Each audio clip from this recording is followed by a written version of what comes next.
Et il y a une fois où j'ai tenté une figure difficile et j'ai failli être paralysé. Et du coup, quand j'ai retenté la figure quelques mois après, je suis à nouveau tombé sur les cervicales et sur la tête. Et donc 2 fois de suite, passé aussi proche de la paralysie, je me suis dit, je peux plus continuer comme ça. Après d'avoir sauté de la Tour Eiffel, tu vois. C'est plus que être champion du monde du coup. Ouais, tu vois, ça fait 14 ans, ça n'existera sûrement plus jamais dans l'histoire. Ouais. Pourquoi ? Parce que le gouvernement ne donnera pas la Tour Eiffel à un individu comme ça m'étonnerait fort. En revenant en France, la jambe cassée, opération, j'arrivais à la quarantaine, plus de records et tout ça. Et là, je me dis, c'est le moment d'arrêter tes conneries et créer une vraie boîte. J'ai imaginé un œuf. Aujourd'hui, il y a déjà quelque chose qui se passe avec Instagram qui est dramatique pour 99% des enfants de cette planète. C'est que...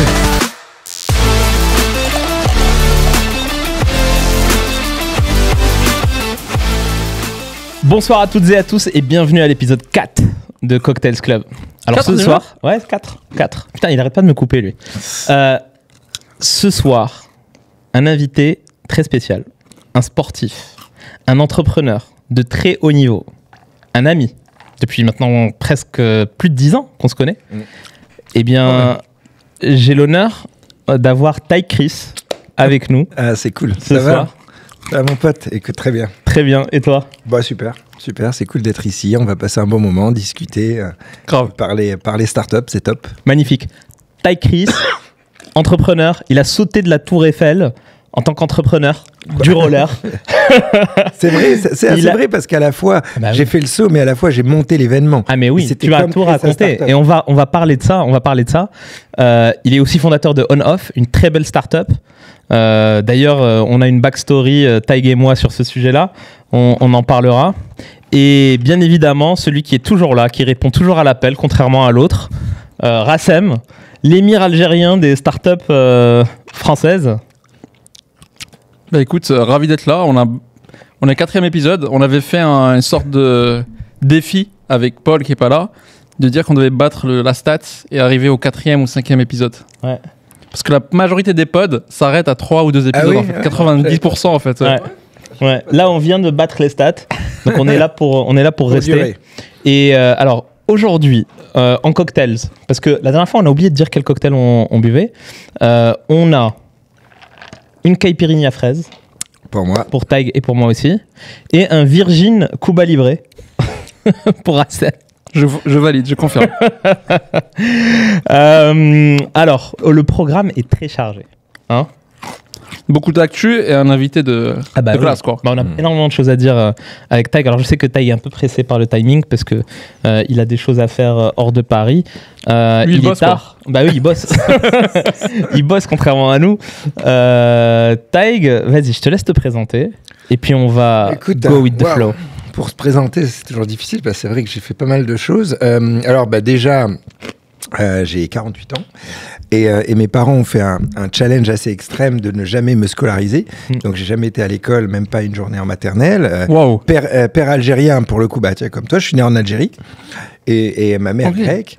Et du coup, j'ai fait tous les métiers. J'étais crépier, j'étais designer, j'ai fait j'étais magicien professionnel, j'ai fait l'école du cirque, j'ai fait de la capoeira, j'ai fait de la salsa, j'ai fait bref. Ah, t'as fait de la salsa ? J'ai fait de la salsa. Attends, mais moi aussi. C'est vrai ? Cubaine ou portoricaine ? Bah, plutôt cubaine. Moi, j'ai fait de la cubaine. Reda, je pense pas au même niveau. Non, je suis pas extrêmement Écoute, bon. j'étais prof de salsa, mec. C'est vrai, hein ? Wow. Prof de salsa, j'aurais pas dit. cubaine, et j'ai fait de la portoricaine. Ouais, non, tu verras, je dis une bêtise, je crois que j'ai fait plus portoricaine, finalement. Ah ouais, c'est vrai, putain, elle est dure, la portoricaine. Ouais. Donc, voilà, bref, tout ça, et après, j'ai fait surtout du roller. Donc, j'ai fait des compètes pendant des années, j'étais plein de fois champion du monde. J'ai réussi à vivre de cette passion pendant près de 20 ans, à voyager dans le monde entier.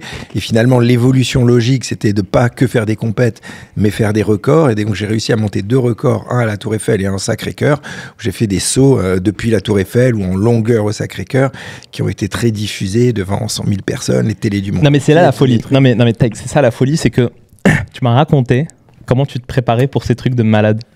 J'avais peu de préparation parce que... Mais arrête, t'as pas inventé le système de airbag Alors, j'ai inventé un airbag, en fait, mais ça, c'était plus pour les compètes. Parce que la rampe, c'était hyper dangereux et donc je me cassais les bras et les jambes tout le temps. J'ai fait opérer des genoux 3 fois, des épaules 2 fois, la hanche cassée, etc. Et il y a une fois où j'ai tenté une figure difficile et j'ai failli être paralysé. Je me suis cassé les cervicales. Je les ai pas cassées, mais presque, mais je pouvais plus bouger les jambes. Et du coup, quand j'ai retenté la figure quelques mois après, je suis à nouveau tombé sur les cervicales et sur la tête. Et donc, 2 fois de suite, passé aussi proche de la paralysie, je me suis dit, je peux plus continuer comme ça. Il faut que j'utilise mon cerveau. Et donc, je me suis dit, je vais essayer d'inventer un airbag. Et ce que j'ai fait, c'est que j'ai inventé un énorme airbag qui épousait la forme de la rampe. Donc, c'était quelque chose de 4,50 m de large, 3 mètres de haut et 6 mètres de long. Et ça épousait la forme de la rampe. Et du coup, ça me permettait de prendre mon élan à côté de l'airbag, sauter dans l'air et me déplacer un petit peu dans l'air pour retomber sur l'airbag en roller. Et du coup, ça m'a permis, grâce à ça, de revenir au top de fou, parce que j'apprenais des figures de malades. Très risqué. Attends, mais que d'autres ne pouvaient pas faire. Et Attends, l'airbag, tu le mettais où? Sur la rampe. C'est pour ça que c'était un airbag qui avait une forme de rampe. Mais la rampe, elle était en bois. Elle était en bois et l'airbag était gigantesque. Je te dis, il faisait 6 mètres par 4 et il était 3 mètres de haut et il était au milieu de la rampe. Mais il couvrait toute la rampe. Et toi, quand t'es Moi, sur la rampe... Moi, je sautais sur les côtés, en fait, de la rampe. Je prenais l'élan sur les côtés en bois. Tu te déplaces un peu pour retomber dessus. Je me déplace pour retomber dessus. Ah ouais. Mais l'avantage, c'est que cet airbag, je pouvais le faire descendre de plus en plus. Donc, ça me permettait de faire l'atterrissage et taper l'airbag après. Et donc, quand je maîtrisais pas la figure, l'airbag était haut. Oui. Comme ça, je tombais tout de suite dans l'airbag. Et plus je maîtrisais la figure, je baissais l'airbag. Donc ça m'a permis de revenir au top et de gagner pendant des années. T'as vu comment l'aspect innovation, même dans ingénierie et innovation, lui a donné un head start par rapport aux autres. Mais c'était permis de faire ça. Bah, c'était permis, surtout que je l'ai gardé secret, personne n'était au courant. Ah oui, parce que c'était en entraînement. Bah oui, mais quand tu maîtrises parfaitement le truc et que tu le performes en live... Bah, les gens ne savaient pas que je m'entraînais avec un airbag. Mais en live, il n'y a pas d'airbag. Il n'y a pas d'airbag. Mais tu as tellement répété le truc. Exactement, je le faisais des milliers de fois. Et c'était assez marrant parce que... Unfair advantage, quoi. C'est ça. Il y a une anecdote qui est assez drôle. J'arrivais jamais à gagner les fameuses X Games. Tu sais, les X Games, c'est la compétition. C'est comme les Jeux Olympiques des sports extrêmes. Et c'était une compétition qui était tenue par ESPN, la grande chaîne de télé américaine. Donc skateboard et compagnie, c'est ça? Et alors, il y avait du skate, du BMX, etc. Ouais. Mais t'as vu Tony Hawk? Bah, j'ai fait des shows avec lui. Les mecs, moi, je l'adore. On faisait des shows où dans l'air, on passait l'un au-dessus de l'autre. Waouh. Mais attends. Et donc, les X Games, à chaque fois, je finissais 2e, 3e, 2e. Ça me rendait dingue. J'arrivais jamais à gagner parce que c'était très anglophone. Le jury, t'avais 3 Américains, un Australien, un Anglais. C'est leur et sport, en tant que petit Français, ils voulaient pas me mettre devant. Et 3 semaines avant les X Games, je m'étais entraîné comme un fou, j'étais prêt, etc. Et je vois un Américain à l'entraînement, dans un show, qui fait un double saut périlleux arrière. Il a du mal à le réussir, mais il arrive à le réussir. Et je vois la chaîne de télé ESPN qui se disent « On a l'excuse rêvée pour faire gagner dans 3 semaines un Américain. » Parce que personne ne sait faire cette figure. Et donc, nous, chaîne de télé, on veut qu'un Américain gagne, tu vois. Oui. Et donc, on va monter en scène la figure comme la figure ultime à réussir. Ouais. Et je vois comment ils font. Ils filment le gars. Ils montent la sauce. Ils montent la sauce. Ils font des teasers avec le double saut périlleux. Les journalistes parlent que de ça. Et heureusement, c'est là où le côté business, entrepreneur et stratégie, je réalise tout de suite ce qui est en train de se passer. Ah, t'as capté? J'ai capté direct. Et donc, je me dis, mais attends, ça veut dire quoi? Déjà, je fais le bilan dans ma tête. Je me dis, en gros, aussi dans 3 semaines. Cet Américain, il n'était pas très fort. Hein. Il était 8e, 10e mondial. Il voulait construire un champion. Il voulait construire une histoire. Il voulait construire une histoire. Et donc, je me dis, en gros, même si le mec, il fait tout un enchaînement nul. Mais il fait ça. S'il fait ça, il les gagne. C'est fini. Je pourrais faire tout le meilleur enchaînement du monde. Les juges, ils vont dire, ah bah oui, mais il a fait la figure. Il a fait la figure. Et donc, j'avais plein de shows aux États-Unis. J'annule tous mes shows. Je rentre en France sur mon airbag secret. Non. Je travaille le saut 500 fois. Incroyable. 500 fois. Ah ouais, tu t'es donné. Au bout de 500 fois, je le maîtrise par cœur. Nickel. Sans aucune blessure. Sans aucune blessure. Le mec, il s'est cassé la gueule quand tu... Ah, mais il s'est cassé la gueule, etc. Et donc, je vais aux États-Unis, aux X Games. Et là, je me dis, parce que j'avais quand même les boules de me faire avoir toujours par les juges. Tu sais, qui me la faisaient à l'envers. Et les juges, ils me disaient à chaque fois, ouais, mais t'es plus fort, mais on n'aime pas ton style. Tu vois, donc j'étais dégoûté. Donc, je me dis, OK, ils veulent jouer à ça, on va jouer. Et donc, je dis à tous les juges, écoutez, il y a 3 semaines, j'ai vu là l'Américain qui a fait le double saut périlleux. Je l'ai jamais tenté, mais je vais le faire. Mais je suis un fou. Pendant la finale. Attends, mais tu leur parlais au juge. T'as parlé au juge. J'ai parlé au juge. Mais tu En leur off. parles d'habitude. Hein, tu sais, en off, dans les entraînements, je leur dis, ah oui, vous avez vu la Tu les as figure. provoqués en fait. Je leur dis, non, mais tu sais, je leur ai fait, je leur dis, provoqué de mais ouf. c'est fou cette figure, je vais la tenter là pendant la finale. Alors tous les juges, ils deviennent fous. Ils disent, le mec, il va la tenter, Ty Chris va la tenter pendant la finale. Il a jamais fait et tout. Donc tous les mecs, il y a tout le buzz, tu sais, les mecs, ils commencent à se parler entre eux, ils parlent que de Toi, ça. t'as monté la sauce J'ai finalement. monté la sauce. Ah, c'est bon. Ça. Et attends, ce que je fais en parallèle de ça, je vais dans les backstage et je vais voir le patron d'ESPN. Je le connaissais pas. Je tape à sa porte, je monte dans les étages et je vais voir le gars. Je dis, écoutez, je connais votre stratégie sur le double back. Sachez que je le maîtrise à la perfection et que je vais le faire pendant la finale et je vais le réussir. Donc vous avez intérêt à bien me filmer. Quand je lui dis ça, le mec, il est business, hein, tu sais, il capte vite. Qu'est-ce qu'il fait ? Il dit à toutes ses équipes d'écrire des grands panneaux avec mon nom, comme si c'est des fans qu'il avait écrits et qui scandent mon nom. Énorme. Ah, donc tu l'as pris à son jeu. Ah, mais tu dis c'est- spectacle, c'est je donnais du du show. spectacle. C'est Exactement. que et du donc, show. il donne les panneaux au public. C'est que du show. Et donc, juste après lui avoir dit ça, je vois tout le public qui commence à distribuer des panneaux géants avec mon nom. Et genre, c'est des étoiles, C'est numéro énorme. 1, etc. Et pendant la finale, l'Américain rate le double back. Ah, il le rate. Et moi, je Ah. le réussis. Oh, putain. Échec et mat, et j'ai gagné. T'as gagné, putain, c'est bon. Mais stratège quoi. Stratège. Ah, Et c'est grâce à ça que j'ai gagné incroyable. les 6e, parce que je les avais j'avais jamais réussi à gagner. Et c'est toute cette stratégie qui m'a fait Mais gagner. t'avais annulé tous tes trucs aux States et t'es Ah rentré. ouais, exactement. C'est marrant. Mais en fait, les gens se rendent pas compte parce que quand tu dis j'ai répété 500 fois la figure, les gens se rendent pas compte à quel point dans les sports ou dans l'art même, moi j'ai fait beaucoup de piano, la répétition, c'est tout. Les gens croient que t'es doué, Ah, mais t'es non. né avec ça et un don. Et en fait, le nombre de fois que tu répètes, tu vois, les pianistes professionnels, c'est 8 heures par jour qui C'est de la s'entraînent folie. en fait. Et parfois, un geste technique, genre par exemple les octaves, tu peux le faire pendant 2-3 heures de suite juste à répéter le geste en fait. Jusqu'à ce que tu commences à passer un seuil. Et souvent en plus, c'est genre, c'est pas linéaire comme ça. C'est tu peux le faire pendant 2-3 heures et ensuite d'un coup, t'as passé un seuil, tu vois. Oui, c'est ça. Ça commence Exactement. à marcher en fait, tu vois. Ouais, ça c'est vrai. Et les gens s'en rendent pas compte à quel point on répète et on répète. Quoi. Bah, tu sais, moi, j'ai fait du taekwondo à haut niveau. J'ai commencé à 7 ans. Ok. Et en fait, c'est simple. Nos séances d'entraînement, c'est répéter le même mouvement Ouais. 100 fois Bravo. par jour. Pas un jour, bah. C'est juste ça. Maintenant, en Y a fait, pas de c'est un secret, Il automatisme. y a pas de secret. Maintenant, avec le poids que j'ai pris et l'âge que j'ai, je refais toujours le même geste technique, mais je suis juste 10 fois plus lent. Mais c'est un automatisme. Les coups, je les connais. Oui. Tu vois, la technique, Ça elle rentre, bien sûr. est enregistrée. C'est devenu même reptilien, tu vois ce que je veux dire.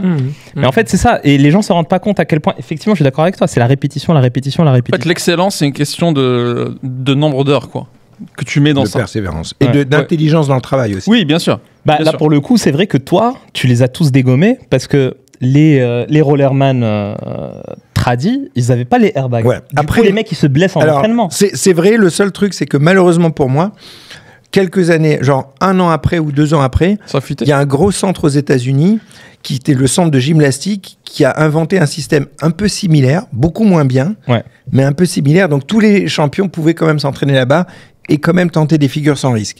Mais quand même, mon système était mieux parce que c'était un sort de bac à mousse qui Ouais. ne permettait pas d'avoir la sensation d'atterrir. Ouais. Et raconte-nous, moi j'ai un truc, enfin moi tu m'as raconté, donc je connais l'histoire, mais le saut de la Tour Eiffel, Écoute, le saut de la Tour Eiffel. un vrai projet. Attends, tu vas me parler du saut de la Tour Eiffel, et après tu vas parler du truc qu'on t'a refusé sur les Champs-Élysées. Quoi, il y en avait plein. Non, il y a plein de choses, de records. traverser les Champs-Élysées. Ouais, il y en avait plein. Non, mais Wow. Ça, c'est après ton titre. après, ouais, en fait, quand j'ai eu toutes ces années de compétition, après, je me suis dit, être champion du monde, ça allait pas m'apporter plus de notoriété, de sponsors ou même de kiff, quoi. Il fallait que je fasse des records. Même, j'avais envie de faire des records symboliques sur des monuments Oui. symboliques. Donc, j'ai essayé de construire d'abord la première idée que j'ai eue, c'était de sauter par-dessus la Seine devant Notre-Dame. C'était ça l'idée première. Parce que c'était comme une arène, tu avais Oui. les 2 ponts, tu avais Notre-Dame en fond, tu sautais par-dessus la Seine, c'était extraordinaire. Mais donc, C'était quoi, par exemple? J'ai pas compris. d'une rive à l'autre. D'une rive à l'autre? D'une C'est rive à possible, l'autre. ça? C'est possible. Ouais, devant Notre-Dame, c'est possible. Personne l'a fait, ça. Non, personne l'a fait. On t'a pas laissé le faire. Non, on m'a pas laissé, mais globalement parce que c'était très techniquement compliqué. Donc à chaque fois qu'on fermait la porte, je rentrais par la fenêtre avec un sourire et des idées. Donc finalement, les institutions m'ont dirigé vers la Tour Eiffel sans imaginer une seconde que ça allait pouvoir se faire. Et je trouvais toujours les astuces pour arriver à débloquer les autorisations. Parce qu'il faut une autorisation. Il faut, mais pas une, il faut l'autorisation du président de la République, du président de la Tour Eiffel, du maire de Paris, du maire d'arrondissement, des Verts, des architectes de France, du préfet de police. Mais pourquoi? Parce qu'il faut une installation. Bah oui, tu as besoin d'une rampe géante, la sécurité. Il donne la France donne le monument qui représente le pays à un individu. C'est des responsabilités de fou, quoi. Mais pour comprendre, quand tu dis passer d'une rive à une autre, dans le projet original, tu atterris sur tes jambes. J'atterris sur mes jambes de l'autre côté de la rive. J'ai un tremplin d'un côté et un autre de l'autre côté. Et comment tu fais pour atteindre la vitesse nécessaire Alors l'idée, c'était de monter comme une piste de ski qui montait à 30 mètres avec une pente quasiment verticale qui me faisait prendre une vitesse à, je crois que c'était 85 km/h au décollage pour passer 30 mètres, 35 mètres de long. Et avec 85 en vitesse initiale, tu arrives à traverser toute la... À un endroit où la Seine n'était pas large, c'est 35 mais bon, mètres. Quand même. 35 mètres. Ça se fait 35 mètres. Ah, c'est le niveau de l'île de la Cité. Exactement. Exactement. Donc non, écoute, ça a été fou parce que finalement, j'ai réussi à avoir l'autorisation en trouvant, déjà en m'adaptant à tous les interlocuteurs que j'avais, que ce soit le directeur technique, un politique, etc., à trouver à chaque fois des astuces pour les mettre eux en sécurité. Après, il fallait que je trouve les sponsors, et ça a été aussi un mal de crâne. C'est ça, tu m'avais dit le vrai sujet, c'était... Non, c'était surtout les autorisations, mais après, les sponsors, c'était aussi un sujet, parce que si j'avais pas l'argent, il n'y avait pas d'événement, tu vois. Ça a coûté combien, le truc? Finalement, je crois que ça nous a coûté 700 000, un truc comme ça. Quand même. Ouais.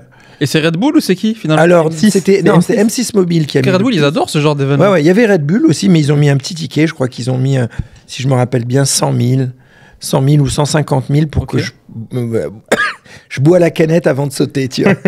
Ah, donc t'es pas tagué Red Bull? Non, juste la canette avant de sauter et le casque. Et ça t'a rapporté quoi en fait? Ça t'a coûté 700 000, mais toi, financièrement? Écoute, moi déjà, non. Financièrement, ça m'a coûté des ronds parce que j'avais pas assez d'argent pour faire l'événement. Et au début, l'événement coûtait beaucoup plus cher. Et vu qu'il fallait... j'ai essayé de trouver des solutions pour le faire. Ce que j'ai fait, c'est que j'ai été voir tous les fournisseurs et j'ai réussi à les convaincre de me faire gratuit.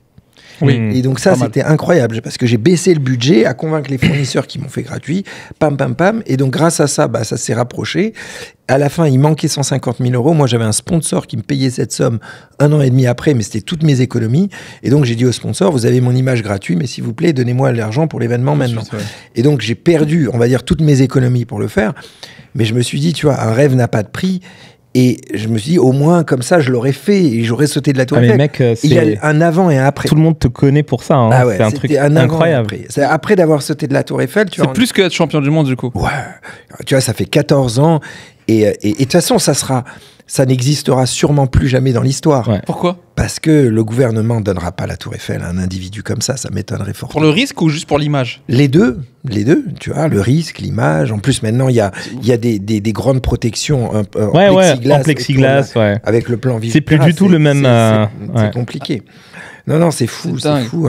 Il y a vraiment un avant et un après. Et là où j'ai été bon, c'est que j'ai tout préparé pour avoir le maximum de communication pour le saut de la Tour Eiffel. J'avais entendu que TF1 faisait Koh-Lanta. Et donc, je me suis inscrit à Koh-Lanta. Et Koh-Lanta... mais t'avais fait Koh-Lanta était enregistré, genre 8 mois avant. Tu t'es inscrit juste pour la com? Voilà. Attends, et c'est enregistré 8 mois avant, mais c'était diffusé 7 semaines de suite. Et la 8e semaine, c'était mon saut de la Tour Eiffel. Ah, timing parfait. Et c'était sur quoi? Sur M6. Donc TF1, ils devenaient dingues, ils ont voulu me tuer pendant un moment, parce que je disais à tout le monde, dans la promotion de Koh-Lanta, écoutez, retrouvez-moi dans 3 semaines au M6 Mobile Mega Jump, quoi.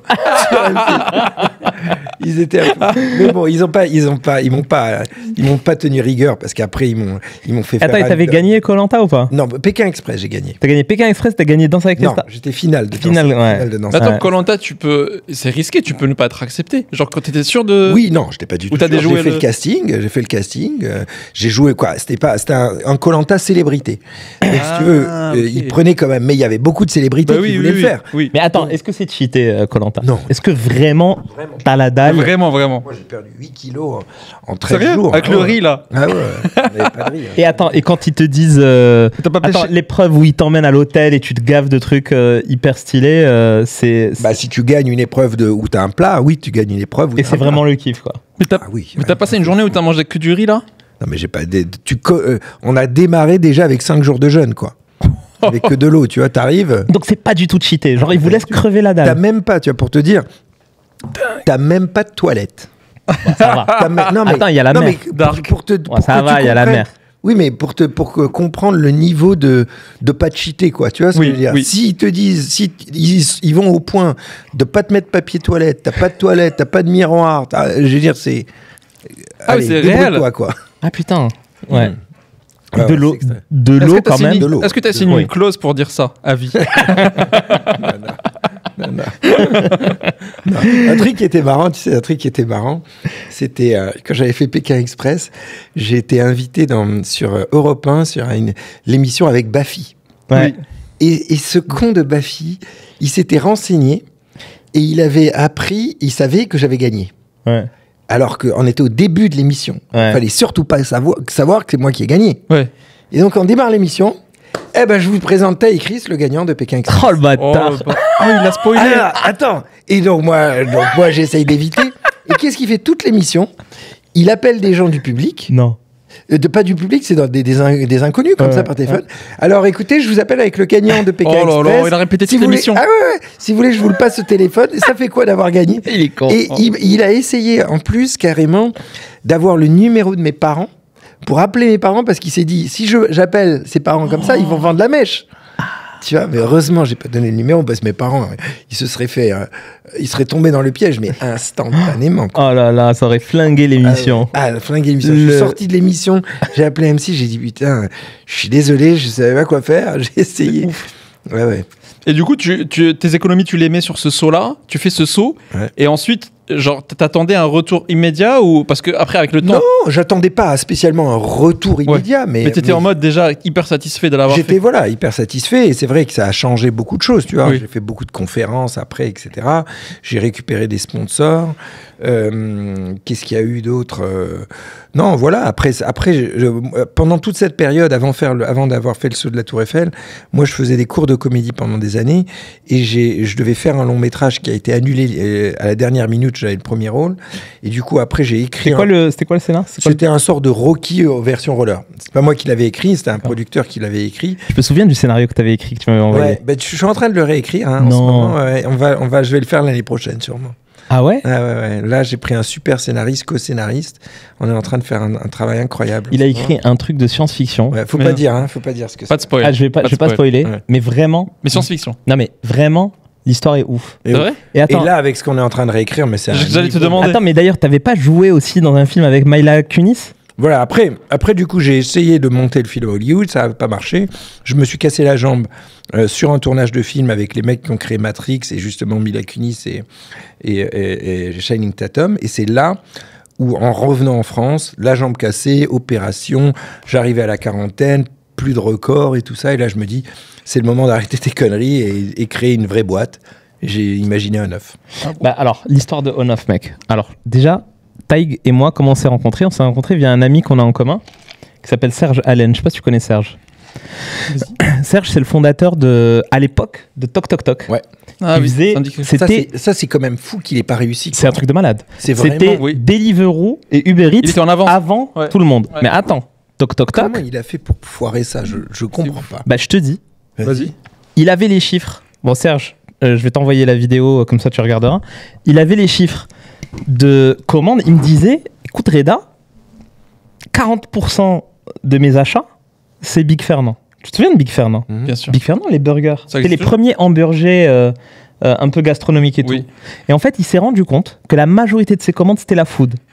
Sauf qu'au lieu d'agir sur ça, il a pas pivoté sur la food, il voulait faire tout. Tu vois, pour lui, Toc Toc Toc, c'était le truc comme Glovo, mais too soon, tu vois, trop tôt. Ouais. C'était le truc online for everything, tu vois, genre tu peux tout commander, tu peux tout acheter, Doliprane, machin. Et en fait, le problème de ça, c'est que tu ne peux pas remplir cette promesse à 100%. C'est trop large. Mais oui, c'est trop large. Moi, je me souviens une fois, je devais acheter du Doliprane. Je me suis dit, je vais passer par Toc Toc Toc. Et alors? Je commande du Doliprane, pas une pharmacie ouverte. Oui. Et du coup, j'ai pas reçu mon Doliprane. Et du coup, quand un client se retrouve dans une situation déceptive comme ça, il va pas réutiliser l'application. Tu sais, attends, pour Il était un raconter pivot de. l'anecdote avec Serge, c'est assez marrant parce que en réalité, une des raisons pour laquelle j'ai créé On-Off, ça a été d'avoir recroisé Serge. Parce que en fait, Serge, je le connaissais depuis bien longtemps avant parce qu'il faisait du roller. Ah ouais. Et donc je l'avais perdu de vue pendant 10 ans ou je sais pas quoi. Et du coup, en le revoyant, lui, il avait créé une start-up qu'il avait revendue, etc. Et du coup, il était bien, quoi. Il était hyper bien installé. Il avait fait un cash-out. Pour information, Serge, vraiment, c'est un génie.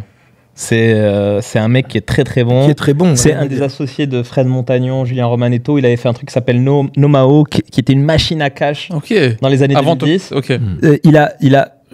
Il était associé dans Overblog e-buzzing qui est devenu Tids. Donc non, c'est un entrepreneur hyper successful. Et avant ça, il avait vendu une boîte qui faisait du mobile payment, mec. Il l'a revendu à PayPal. Et alors attendez, je veux raconter l'anecdote, c'est assez ouf. Et donc, je le recroise et là, il me raconte sa vie. Et en gros, moi, je suis dans la fin de carrière du roller. Oui. Et en fait, je me dis, mais putain, Taïk, t'as choisi le mauvais métier, quoi. Pourquoi ?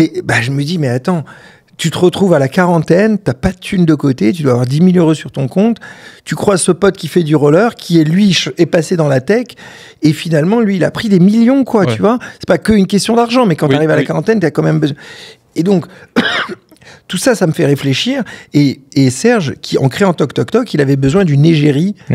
Et donc, il me demande, tu vois, il me dit, est-ce que tu peux être le super livreur et je te donne quelque part de la boîte. Et il m'a livré une fois. C'est comme ça qu'on s'est connus avec Taïk. Je te jure. Non, c'est pas possible. On s'est connus. Il est venu chez moi, 137 boulevard de Magenta. Et attends. Et parce que t'étais le premier user de Toc Toc. Et donc, tu vois, en quelque sorte, je rentre un peu dans les startups comme ça. C'est-à-dire que j'y comprends rien, mais... Et les gens te reconnaissent quand tu les livres ou pas ? Ah, à l'époque, oui, un peu. Oui, quand même. C'est ouf. Le mec, il a sauté de la Tour Eiffel. Et du coup, comment dire, il y a Serge qui avait besoin d'investisseurs. Et tout ça, tu vois, me chamboule et je commence à imaginer l'idée On-Off, tu vois. Ah ouais. Et donc... j'essaye de trouver des investisseurs. Tu vois, Serge Ibier, si tu connais pas des investisseurs, etc. Et j'en connaissais un Suisse, que j'invite à Paris. Et on fait un dîner tous ensemble. Et pour les présenter, Serge et le Suisse, tu vois. Et le Suisse, il met 1 million € dans Toc Toc Toc. Donc, il était content, Serge. Ah, tu l'as ramené à un mec qui a signé. Le mec, je lui ai ramené 1 million €. Ok, énorme. Okay. Et à la fin du dîner, au dessert... autour de la table, je leur dis, écoutez les gars, je me rappelle, il y avait mon père aussi qui était là, et je leur dis, écoutez les gars, il faut que je vous dise, j'ai eu une idée, je sais pas si ça peut marcher, j'ai envie de mettre un numéro dans le cloud, faire une application, etc. Et tous les deux, ils m'ont dit, Serge, du jour, il se disait, mais qu'est-ce que tu nous parles de ça ? Laisse-moi gérer mon investisseur. Tu vois ce que je veux dire ? Et bref, ils ont trouvé ça naze. Et après, vu que moi, j'y connaissais rien, je me suis dit, il faut que je m'associe avec un mec qui s'y connaît dans la tech. Bien sûr. Je n'ai aucune expérience comment on fabrique une app, rien du tout. Complet. Et du coup, je dis à Serge, écoute, associe-toi avec moi, tu vois. Mais bon, il pouvait pas, il avait Toc Toc, etc. Mais il n'était pas contre. Et donc, il me propose de prendre, si je crois bien, plus de 50% de la boîte. Et là, j'ai dit non, quoi. Et le Suisse en question, pareil, je lui propose des actions gratuites. Donc au final, le truc très très drôle, c'est que j'avais proposé à la fin plein d'actions gratuites de On-Off à Serge, plein d'actions gratuites aux Suisses. Aucun des deux l'ont accepté. C'est ouf. C'est dingue. Le Suisse, il est vert, il a perdu 100 millions €. Et il m'a dit, mais purée, mais pourquoi je ne l'ai pas mis chez toi? et finalement, voilà, j'ai créé On-Off. Non, mais alors, attends. jamais d'avance. Attends, Rassem. L'histoire de On-Off. C'est drôle. Vas-y. Tu sais, On-Off, je le mets dans la même catégorie que les boîtes comme Hugging Face. Ah ouais? Ah ouais. Parce que tu sais, tu connais Hugging Face ou pas? Bien sûr, non. Tu connais Hugging Face? quelque chose, en tout cas, le nom. Hugging Face, c'est un truc d'intelligence artificielle qui a été fondé par Julien Chaumont et Clément Delangue, des potes. Et en 2015-2016, ils me proposent d'investir chez eux à une valo de, tu vois, je crois que c'était 18 millions à l'époque. C'était beaucoup. Mais l'équipe était top, tu vois, je savais que c'était top. J'allais m'associer avec Julien pour monter une startup. Tu vois, donc, je croyais à fond dans l'équipe, mais j'ai pas mis. Aujourd'hui, c'est une boîte qui vaut 4 milliards. T'imagines. Donc voilà. C'est mal, hein. Et ouais, c'est mon anti-portfolio. T'as réfléchi, ça t'aurait fait gagner combien aujourd'hui? Ouais, je pense que j'aurais gagné dans les 2 millions. Ok, bah c'est quand même pas mal. Ouais, c'est pas mal. Hein. Avec un ticket de combien? 10 000. Ah oui, Ouais. ok, oui, ok.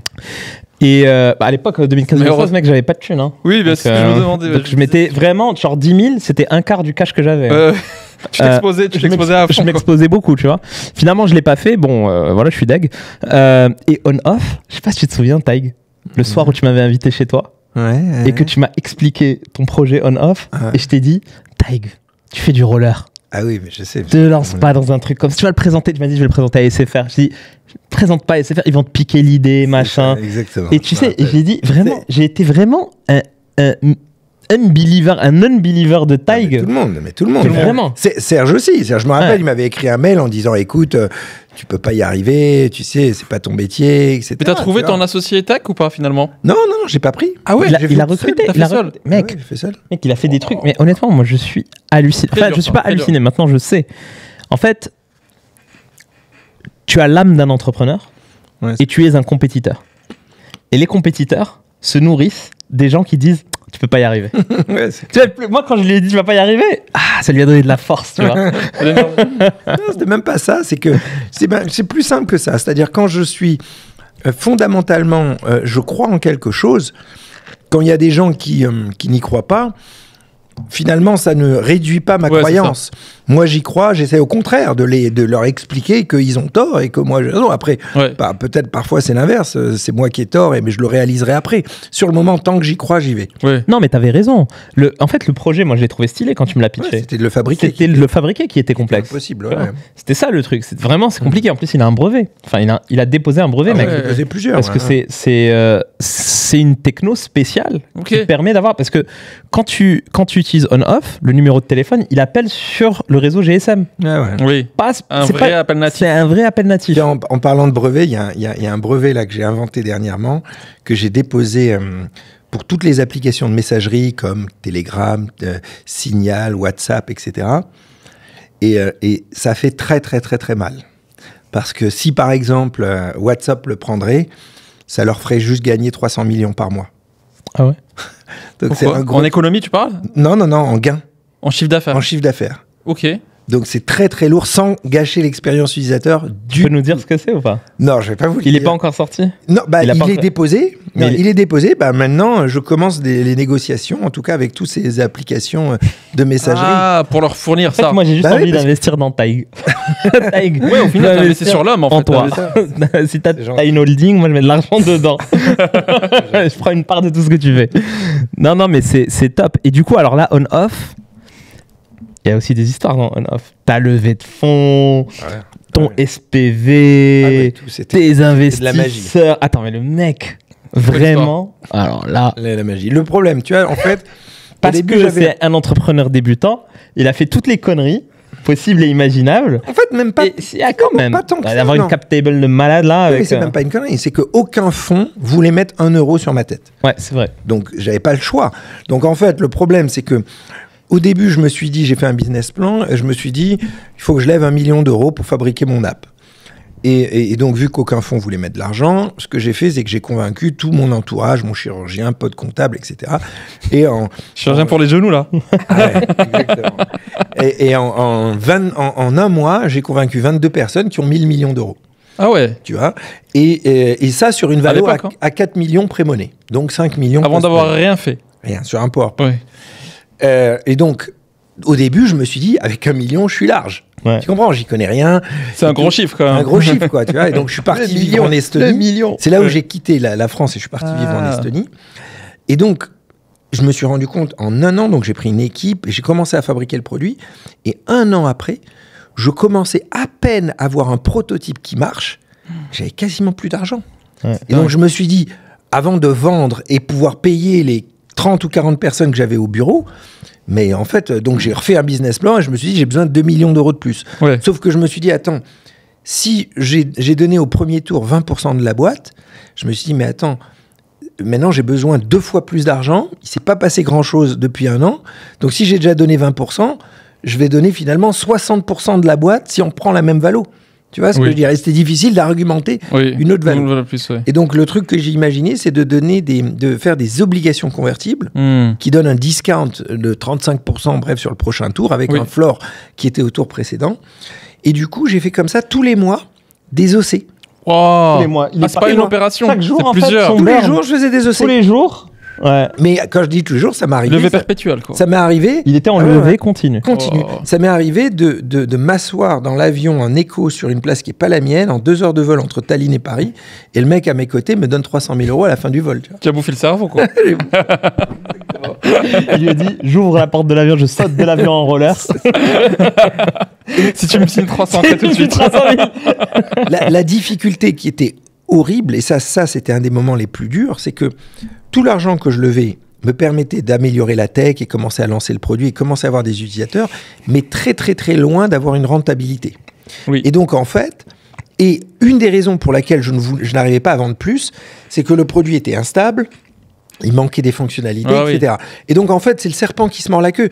Si t'as pas assez d'argent pour fabriquer, tu peux pas vendre, et etc. Et donc, bloqué, tous les mois, je trouvais des obligations convertibles comme ça, mais il fallait que je trouve 250 000 € de cash tous les mois, et j'avais jamais plus de 23 jours de trésorerie devant moi. C'est un truc de malade. Donc, si tu veux, quel stress. Le stress, le stress, c'était, non, je dormais pas. Le stress, c'était horrible. Si je trouvais pas l'argent, les 250 000 à la fin du mois, je déposais le bilan. J'ai une question, Taïg. Entre le stress de préparer la compétition de roller mondial et ce stress-là, c'est quoi la différence? Parce que le stress d'une compétition, c'est un stress beaucoup plus intense. Là, c'est vicieux, c'est tout le temps en arrière-plan. Là, c'est une frustration. Parce qu'en fait, j'avais la sensation, j'étais en train de fabriquer un produit qui commençait à marcher, mais j'avais pas assez de cash. C'est vraiment la sensation que tu es dans un tunnel, tu vois la lumière et t'as pas assez d'essence pour aller. T'as la station essence devant. Et tu t'arrêtes avant. Et tu te dis, mais attends, je suis dans un truc qui va changer ma vie, clairement, qui va me rendre riche, etc.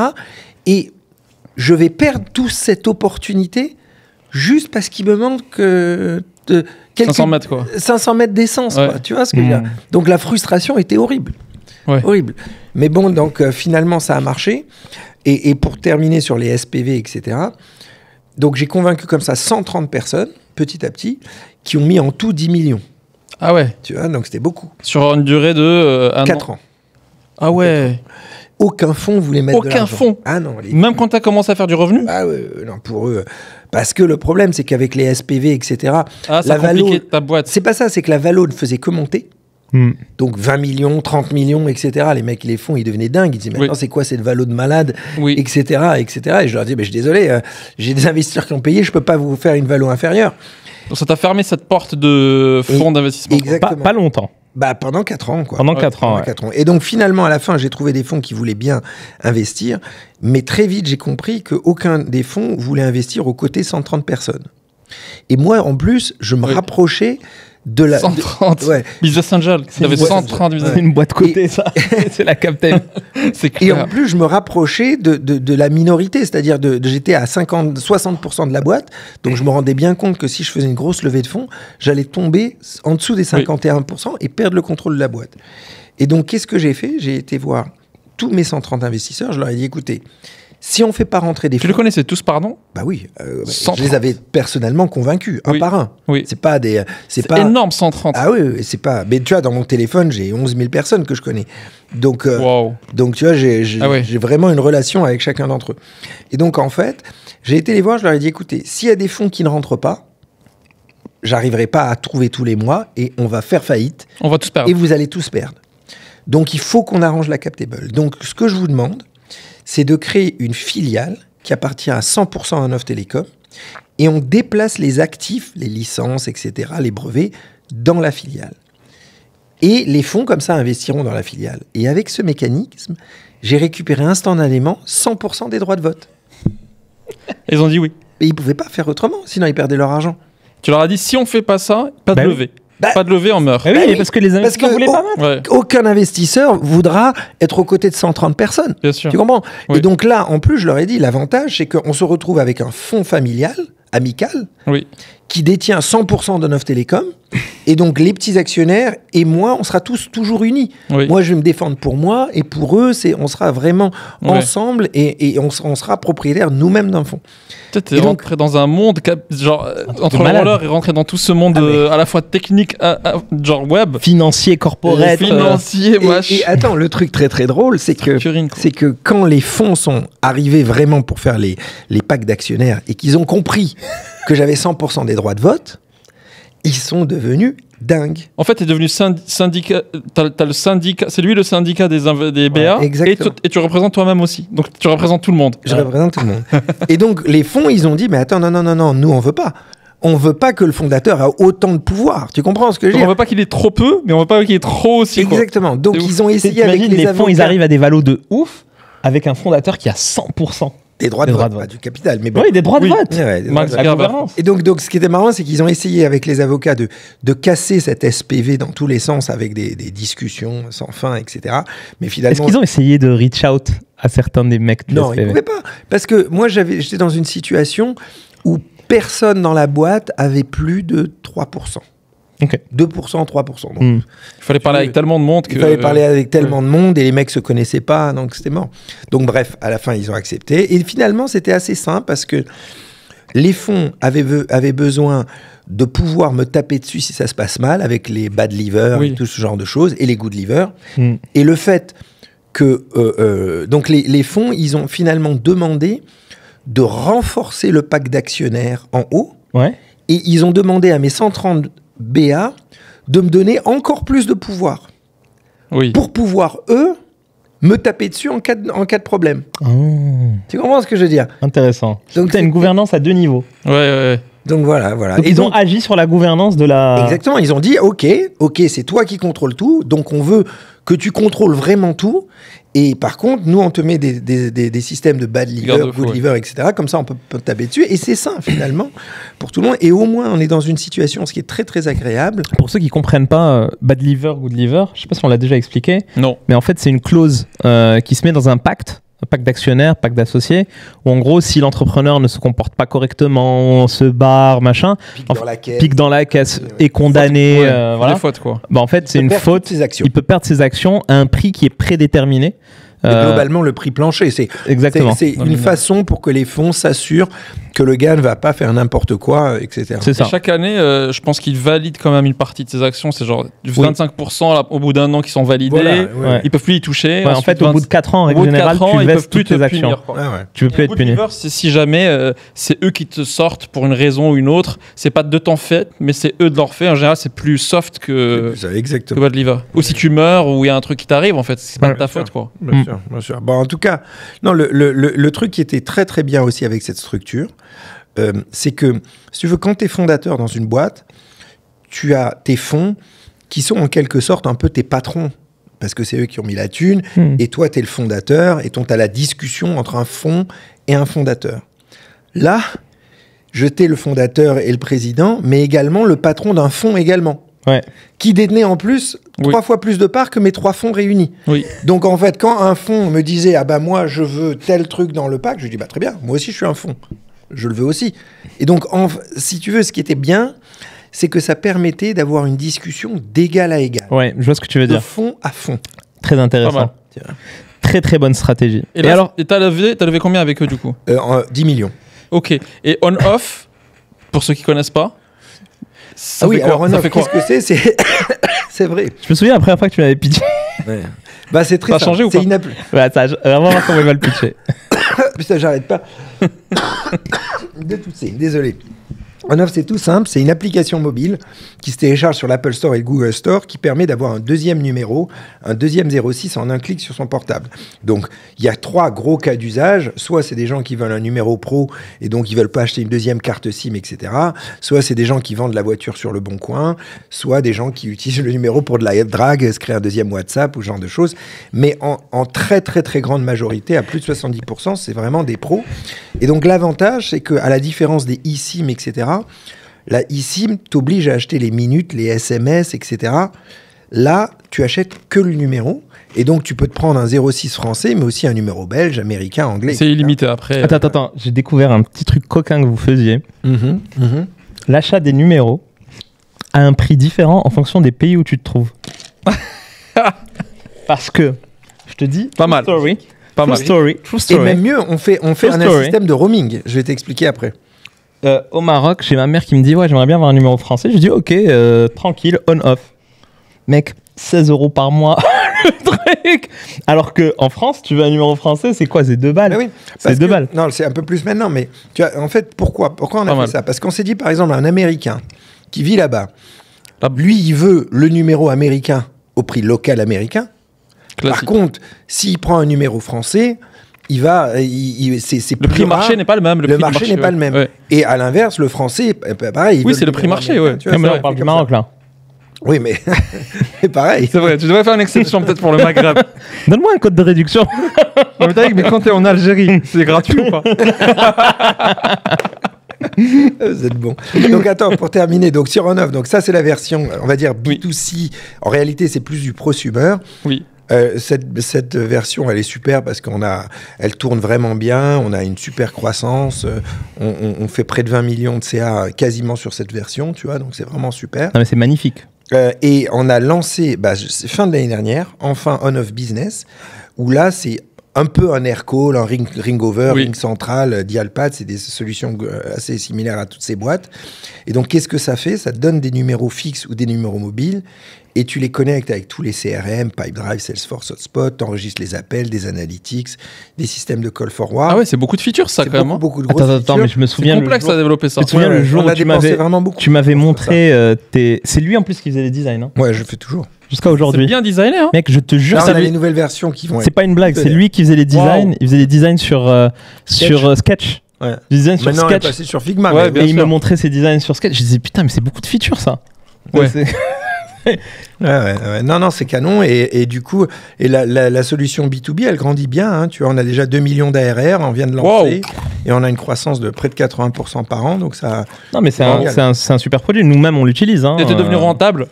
Alors, on était rentable déjà il y a 3 ans, Ok. avant de lancer la version B2B. Ok. Mais depuis 3 ans, on a investi beaucoup d'argent, plusieurs Et là, t'as millions retrouvé d'euros. la. Et là, on est revenu EBITDA positif depuis 3 mois. Ouais. Magnifique. Une des rares boîtes Très rare. de la tech française.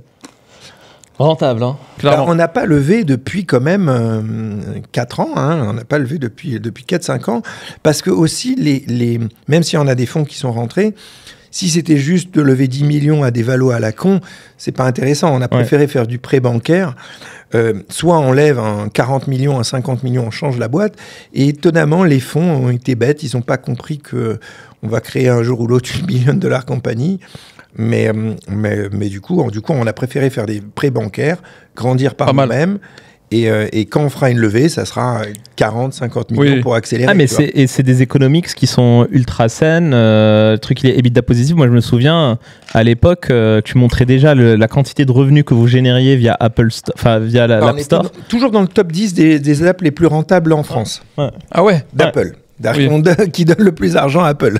Ça, Ouais. c'est- Les fameux 30% là. Ouais. Et là, t'es obligé de donner les 30% à Apple, quoi. Ah, maintenant, c'est en train de s'arrêter de plus en plus. Ouais. Ça bouge. Déjà, on permet à nos clients de payer online avec Oui. une carte bleue. Donc déjà, on commence à économiser. Et là, la Commission européenne est en train de faire passer des lois, je crois, en avril, qui vont C'est un réduire les hold-up, c'est commissions. 30%. C'est énorme. Ah, c'est beaucoup. Hein. C'est une rente. C'est un truc de fou. Ah ouais. Ouais. Les revenus qu'ils tirent de ça sont énormes. Ouais. Non, mais surtout, en fait, moi, je considère que le service de on-off peut être considéré comme un service physique. C'est comme le bancaire. Genre, c'est pas une Tu vois, par exemple, nous, chez Club, on n'est pas considéré comme une app purchase. purchase. Ouais. Nous, on fait payer en CB parce qu'on a un service bancaire. Tu vois ce que je veux dire? Eh oui. Et votre truc, c'est comme si tu disais, je télécharge l'application Orange et je ouais. vais payer in-app. Non, tu payes pas Ouais. in-app. Bien Et le sûr. problème, c'est que ton truc est tellement... Tu vois, la façon dont tu le marketes, c'est virtual number, cloud, number in the cloud. Ouais. Du coup, Que- t'es catégorisé très vite. T'es catégorisé très vite. Et je sais pas, mais t'as discuté avec eux sur ça ou Écoute, ils ont pour l'instant ils l'ont mis comme ça. Donc, le jour où on va commencer à vendre des eSIM ou des cartes SIM physiques ou quoi que ce soit, bon là, ça va changer, ouais. Sinon, Donc, tu m'envoies. tu vas dans la eSIM, toi. Tu vas dans le Ouais, sujet on des va. eSIM. Non, mais sinon, Ouais, tu ouais. m'envoies une C'est fake eSIM et après, tu m'actives. Avant même que ça arrive chez moi, tu m'actives le numéro. Enfin, il faut. Tu vois? Comment j'ai pas compris. C'est quoi eSIM? eSIM, c'est que ça te donne de la data, en fait, de l'Internet. Parce que acheter un numéro on-off veut pas dire que tu as la connectivité. Tu utilises ta propre... Voilà, absolument. ta propre SIM ou ton Wi-Fi, etc. Et là, tu peux prendre une carte SIM Internet dans n'importe quel pays. Parce que toi, ton revenu, s'il passe de 70% à 100%... C'est un truc de malade. Toi, c'est bon, là. C'est le projet non, mais déjà, dividende, mec.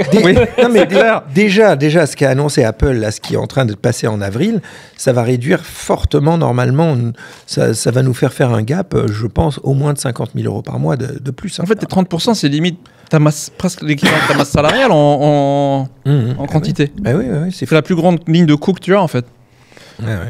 Mais c'est pour ceux qui connaissent pas, donc toutes les applications Apple payent. Et Google. Ah oui, Google aussi, ouais. Google. C'est vrai. Google, c'est combien? C'est Pareil. aussi... Pareil. Ah ouais. Pas de différence. 30% de tous les revenus in-app d'une application vont chez Apple. Exactement. Donc pour eux, c'est une ligne de revenus monumentale. Et pour l'entrepreneur qui a construit ça, c'est une taxe, une sorte de taxe en fait. C'est une flat tax de Apple, quoi. C'est une flat tax, c'est ça. Ah ouais, c'est de la folie, hein. C'est de la folie. Et t'as les gens de Basecamp qui ont beaucoup lutté pour ça. Je sais pas si t'as regardé sur Twitter, ils ont beaucoup communiqué sur... Ils ont réussi à sortir une de leurs apps de cette qualification, mais en ayant fait un buzz monumental où toute la Silicon Valley était de leur côté. Mec, le procès là qui est passé. Epic Games versus Apple. Ah oui, c'est Epic Games, ça. c'est ça. Mec, Epic Games versus Apple. Epic Games, c'est un éditeur de jeux. Fortnite, ils l'ont dégagé de l'App Store. C'est fou. Ouais. Aujourd'hui, t'as pas Fortnite sur l'App Store. Parce que Fortnite Et donnait comment 30% de tous les Et comment tu gains. le télécharges, Fortnite? Sur ton ordinateur. Wow. Tu peux plus jouer à Fortnite sur ton mobile. Non. Quand t'as des titres aussi gros qui sortent du mobile Apple... Et tu te rends compte, ils ont perdu une quantité phénoménale de revenus. Ah ouais, phénoménal. Oui, mais ils ont le pouvoir. Dans le bras de fer, ils ont le pouvoir. Parce que les utilisateurs, ils vont pas sortir d'Apple parce qu'il n'y a pas Fortnite. Bien sûr, bien sûr. C'est ça le problème. Mais là, la Commission européenne, vraiment, je crois qu'ils ont gagné une partie, donc ça va réduire. Ça Ça va passer à 15% ou un truc comme ça. Bah déjà, c'est plus...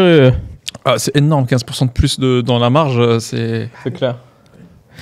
Bon, alors c'est quoi la suite C'est quoi la suite pour on-off et c'est quoi la suite pour Nous, Bah, c'est les Replays, on utilise on-off.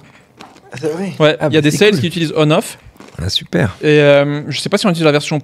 Parce que tu sais, t'as Sûrement des- particulier. Mais il faut particulier. tester le pro parce que Ouais. c'est pas mal, hein, le pro. Hein, vraiment. Tu peux en plus activer et désactiver automatiquement à des heures d'ouverture, etc.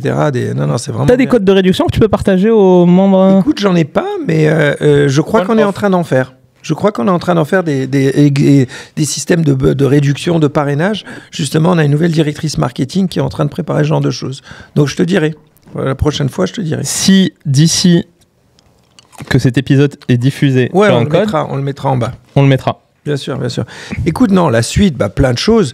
C'est sûr que je ferai d'autres boîtes, ça c'est certain. Et ça sera des boîtes toujours très, très ambitieuses. Bah, tu as appris le skill le plus important. Voilà, maintenant, Développer des applications. Ouais, pas que application. J'ai appris Faire le des métier produits. d'être entrepreneur. Bien sûr. Tout de la levée. Parce que de tu le fonds, ferais la gestion seul après d'équipe. ou tu ferais Bah, avec je un ferai associé toujours seul, non. Ah ouais Je ferai toujours seul, je pense. Quoique, c'est dur, pas tout à quand fait, même. c'est pas C'est tout à fait dur. vrai, non. J'ai peut-être certains potes qui sont incroyables, avec qui je m'entends bien. Peut-être on partira ensemble. Pour le fun. Voilà, pour le fun. Mais sinon, d'une façon générale, j'ai préféré le faire seul. Ça veut pas dire d'avoir des collaborateurs incroyables avec qui je suis super, mais, Oui, mais tu partages pas les moments durs, tu sais, les moments... c'est vrai. Mais en fait, Ils sont pas isolés. ah oui, il y a eu plein de Mais attends, moments où j'ai- compétiteur Rollerman, T'es seul. il était seul. T'es seul, ouais. Mais c'était pas que pour ça, C'est parce vrai. qu'au début, même au lancement d'Onov, je voulais m'associer, tu vois, avec Serge, je lui avais proposé des parts gratuites. Non, mais c'est pas etc. pour être avec quelqu'un, c'est parce que tu avais peur de pas avoir le skill technique. Voilà, c'était pour ça. Et j'avais créé des boîtes avant où j'avais des associés et ça s'était mal passé. Et du coup, un peu par peur que ça se reproduise, je me suis dit, avoir des collaborateurs incroyables avec qui tu t'entends bien, justement pour partager les moments difficiles, ok. Par contre, le contrôle, la gestion, pas ok. Pourquoi t'as peur? T'as peur de pas être d'accord? Bah, si tu veux, au moins, c'est ce qui s'était passé. J'ai eu cette expérience dans une boîte. J'avais créé avec d'autres gars. Dès que l'argent est arrivé, les mecs ont pété un câble, Ah ça ouais. s'est tiré dans les pattes, etc. Alors, c'était pas les bons associés. Oui. Tu vois, choisir des associés, c'est comme un mariage. Très dur. C'est pour ça que je te dis, si je le fais, c'est vraiment avec certains de mes meilleurs potes avec qui j'ai une confiance aveugle. Oui. Où là, on se tape dans la main, on se dit, allez, on va vivre une expérience Ensemble. ensemble Ouais, de mais 5 ans. tu sais, Taille, que 80% des projets qui échouent, conflit entre associés, Abandon de... misfit humain. Sûrement. Non, mais Sûrement, c'est- C'est une vraie stat. Hein. Ouais. Donc pour répondre à ta question, sûrement, je créerai d'autres boîtes, toujours dans des secteurs extrêmement ambitieux, mais pas télécom et pas particulièrement application. On verra dans quoi je vais me lancer. Après, il y a le film que j'avais écrit à l'époque, il y a 10 ans. Donc là, j'ai pris un scénariste et donc on travaille un peu ensemble, lui et moi, pour le réécrire, et comme ça, je le produirai un de ces jours. Donc ça, tu le proposes à Dr. Dre. Ouais, c'est vrai, tu peux. Tu sais qu'il cherche à produire des films, là. À produire des films, ouais, mais je le produirai moi-même. Pour le coup, je le produirai moi-même, le film. Après là, tu vois, ça, c'est pas très... Non, mais je parle de lui parce que j'ai un pote qui écrit des scénars pour lui. Sérieux? Ok. Ouais. Ok. C'est un français? Ouais, c'est un français. Stylé. C'est un mec, Alexandre, si tu nous écoutes. Une fois, Dr. Dre est venu à Paris avec sa famille. Il avait besoin de quelqu'un pour le filmer. Lui et sa famille, pendant qu'il passait... ses vacances à Paris. Ok. Et Alex, il est venu, il a dit bah moi je le fais. Et donc du coup, il a suivi la famille de Dre. Il a noué un lien. Génial. Ah oui. Il a noué un lien de ouf. C'est devenu des potes. Waouh, Et en fait, quand Dre lui a dit viens, je te paye, il a dit non. Trop bien. Du coup, quand il va à LA, il dort chez lui. Ah, la classe. Stylé. La classe. Ouais. Après, il y a les projets familiaux. Tu sais, maintenant, j'ai une fille de 16 mois, donc là, c'est extraordinaire. Je passe du temps avec ma fille. J'ai acheté un vieux château abandonné que je suis en train de rénover. Donc ça, c'est un projet dans le Vexin. Ok. Donc ça, c'est un projet génial. Tu vois, mes parents, ils y passent du temps, etc. Donc c'est un projet familial. Tu vois, la nature, tout ce genre de choses, c'est extraordinaire. Clairement. Donc voilà, ça fait déjà beaucoup de choses, tu vois. Ah oui, déjà. Et vous, parce pendant que je parle que de moi. Racontez-moi. Bah, on a de l'actu là. C'est vrai qu'il y a beaucoup d'actu. Il y a beaucoup d'actu. Putain, j'ai le hockey. J'ai bu du coca, j'ai le hockey depuis tout à l'heure, donc vous allez m'entendre octer. Non mais en tout cas, très très belle histoire on-off. Je pense que c'est une marque qui est maintenant... Il y a une awareness autour de la marque. Ouais, quand même. J'allais poser une dernière question avant de passer à autre chose. Ton marketing, c'est comment? Écoute, on n'a pas été... Il y a beaucoup de bouche à On oreille. n'a pas été extrêmement bon en marketing, à dire vrai. On dépense quasiment rien en marketing. Oui. Tu vois, l'année dernière, on a dû dépenser 100 000 euros en marketing. Non. Tu vois, rien. Donc, C'est rien ça. on a quasiment jamais... 7 000 par mois. 7 000 par mois de coût marketing. Ouais, on a quasiment rien dépensé en marketing jusqu'à aujourd'hui. Là, on a une nouvelle directrice marketing qui, justement, on va essayer d'augmenter les budgets, faire des actions, etc. Est-ce que tu as une équipe marketing pour les dealers? Je pense pas ne pas faire la blague. En tout cas, s'il y en a, je pense qu'il n'y a pas besoin, ils connaissent. C'est vrai que le truc qui est drôle, c'est Bouche à oreille est déjà là. tous les gens un peu sketchy, dès qu'il y a un nouveau produit qui sort, ils sont les premiers. C'est les early adopters. C'est les early adopters. Tu sais, je vais te raconter une anecdote parce que tu nous as posé la question en off tout à l'heure et on s'est dit, vas-y, on enregistre parce que c'était intéressant, sur les néobanques. Et comme on est aujourd'hui dans le game du néobanque, je connais pas mal de sujets.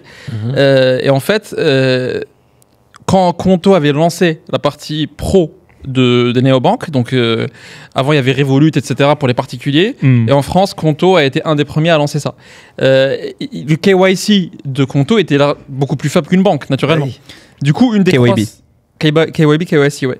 Et les premiers mecs qui ont découvert le truc... Juste pour ceux qui ne savent pas ce que c'est. Oui, KYC, Know Your Customer. Know Your Customer, Know Your Business. C'est le paperasse que tu dois donner à la banque pour être sûr que c'est toi. Pièce d'identité. Identité, justificatif de domicile, toujours les mêmes. Et c'est les fameux trucs où tu mets ton passeport devant la caméra, tu le tournes et ça...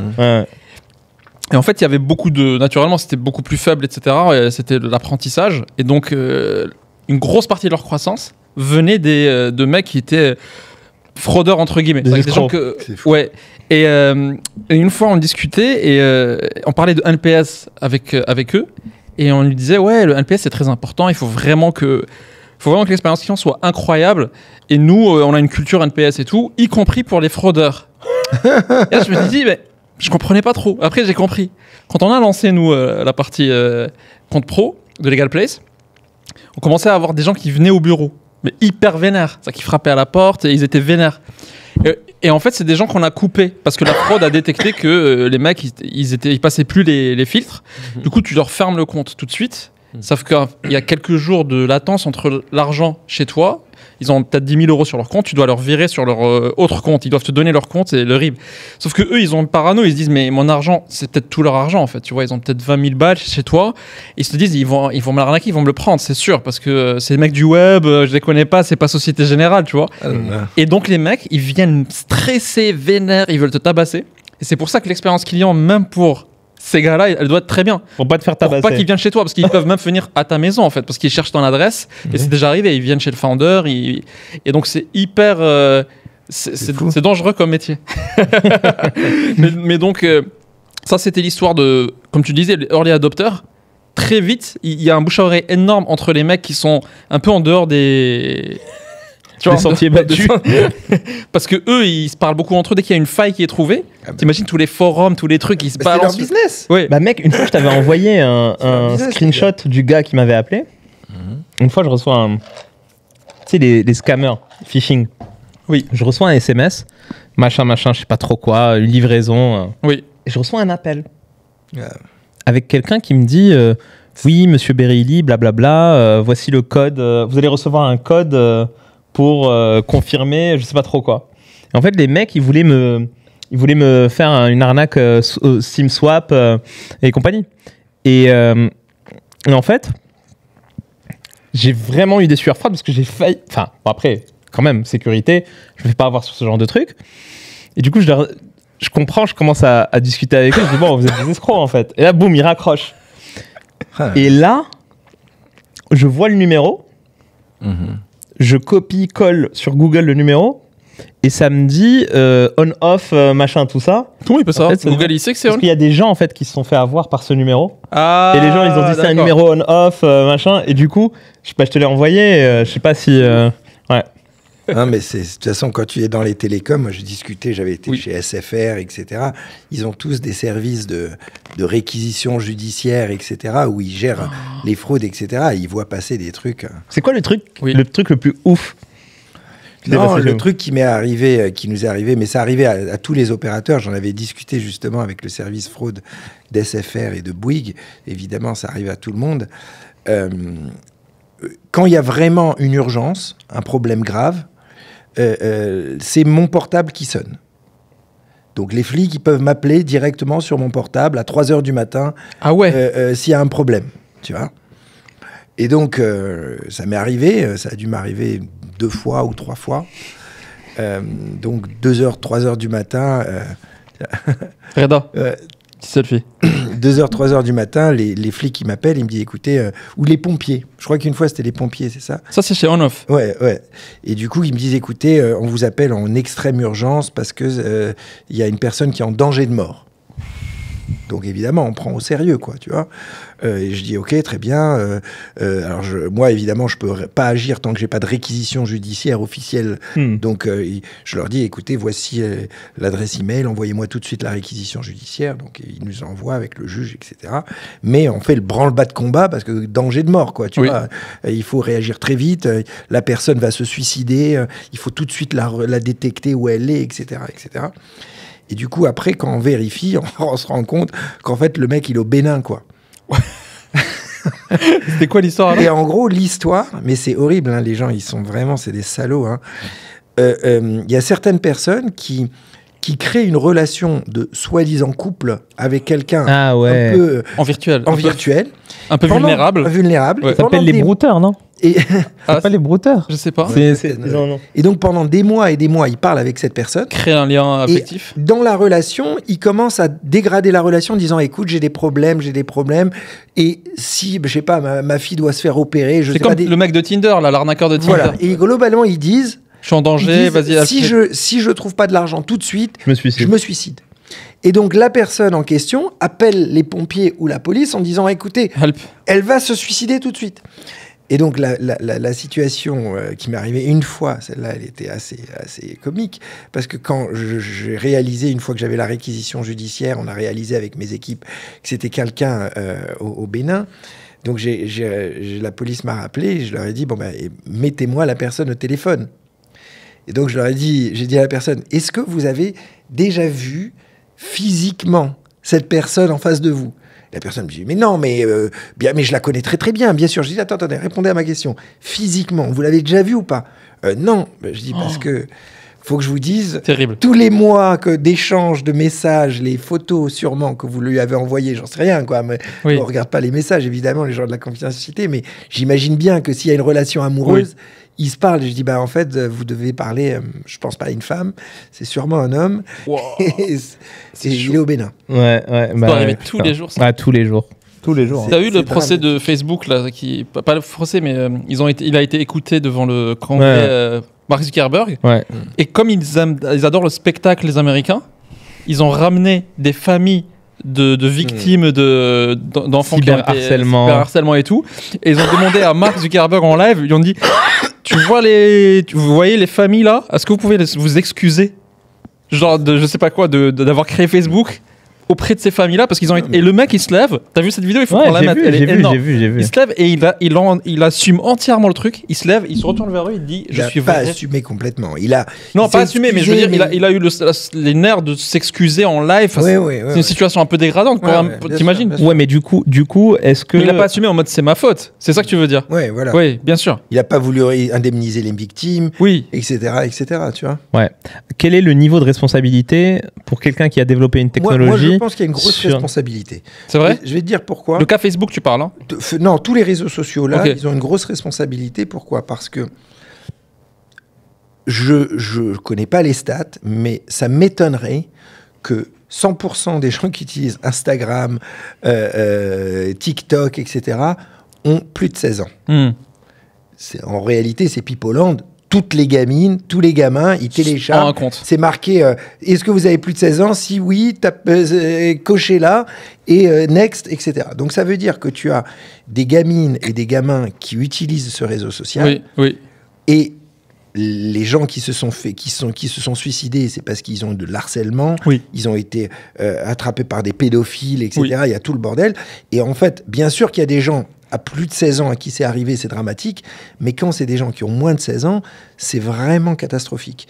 Et là où j'en veux à tous ces réseaux sociaux, c'est parce que eux, vu que c'est toujours l'intérêt du gain, au final... C'est parce que c'est les early adopters. Non, c'est même pas ça. Mais les jeunes, c'est les early adopters. Peut-être, c'est pour ça qu'ils veulent continuer à les garder. C'est surtout parce qu'ils veulent le maximum d'utilisateurs actifs pour leur monde pour la pub, de la pub, etc.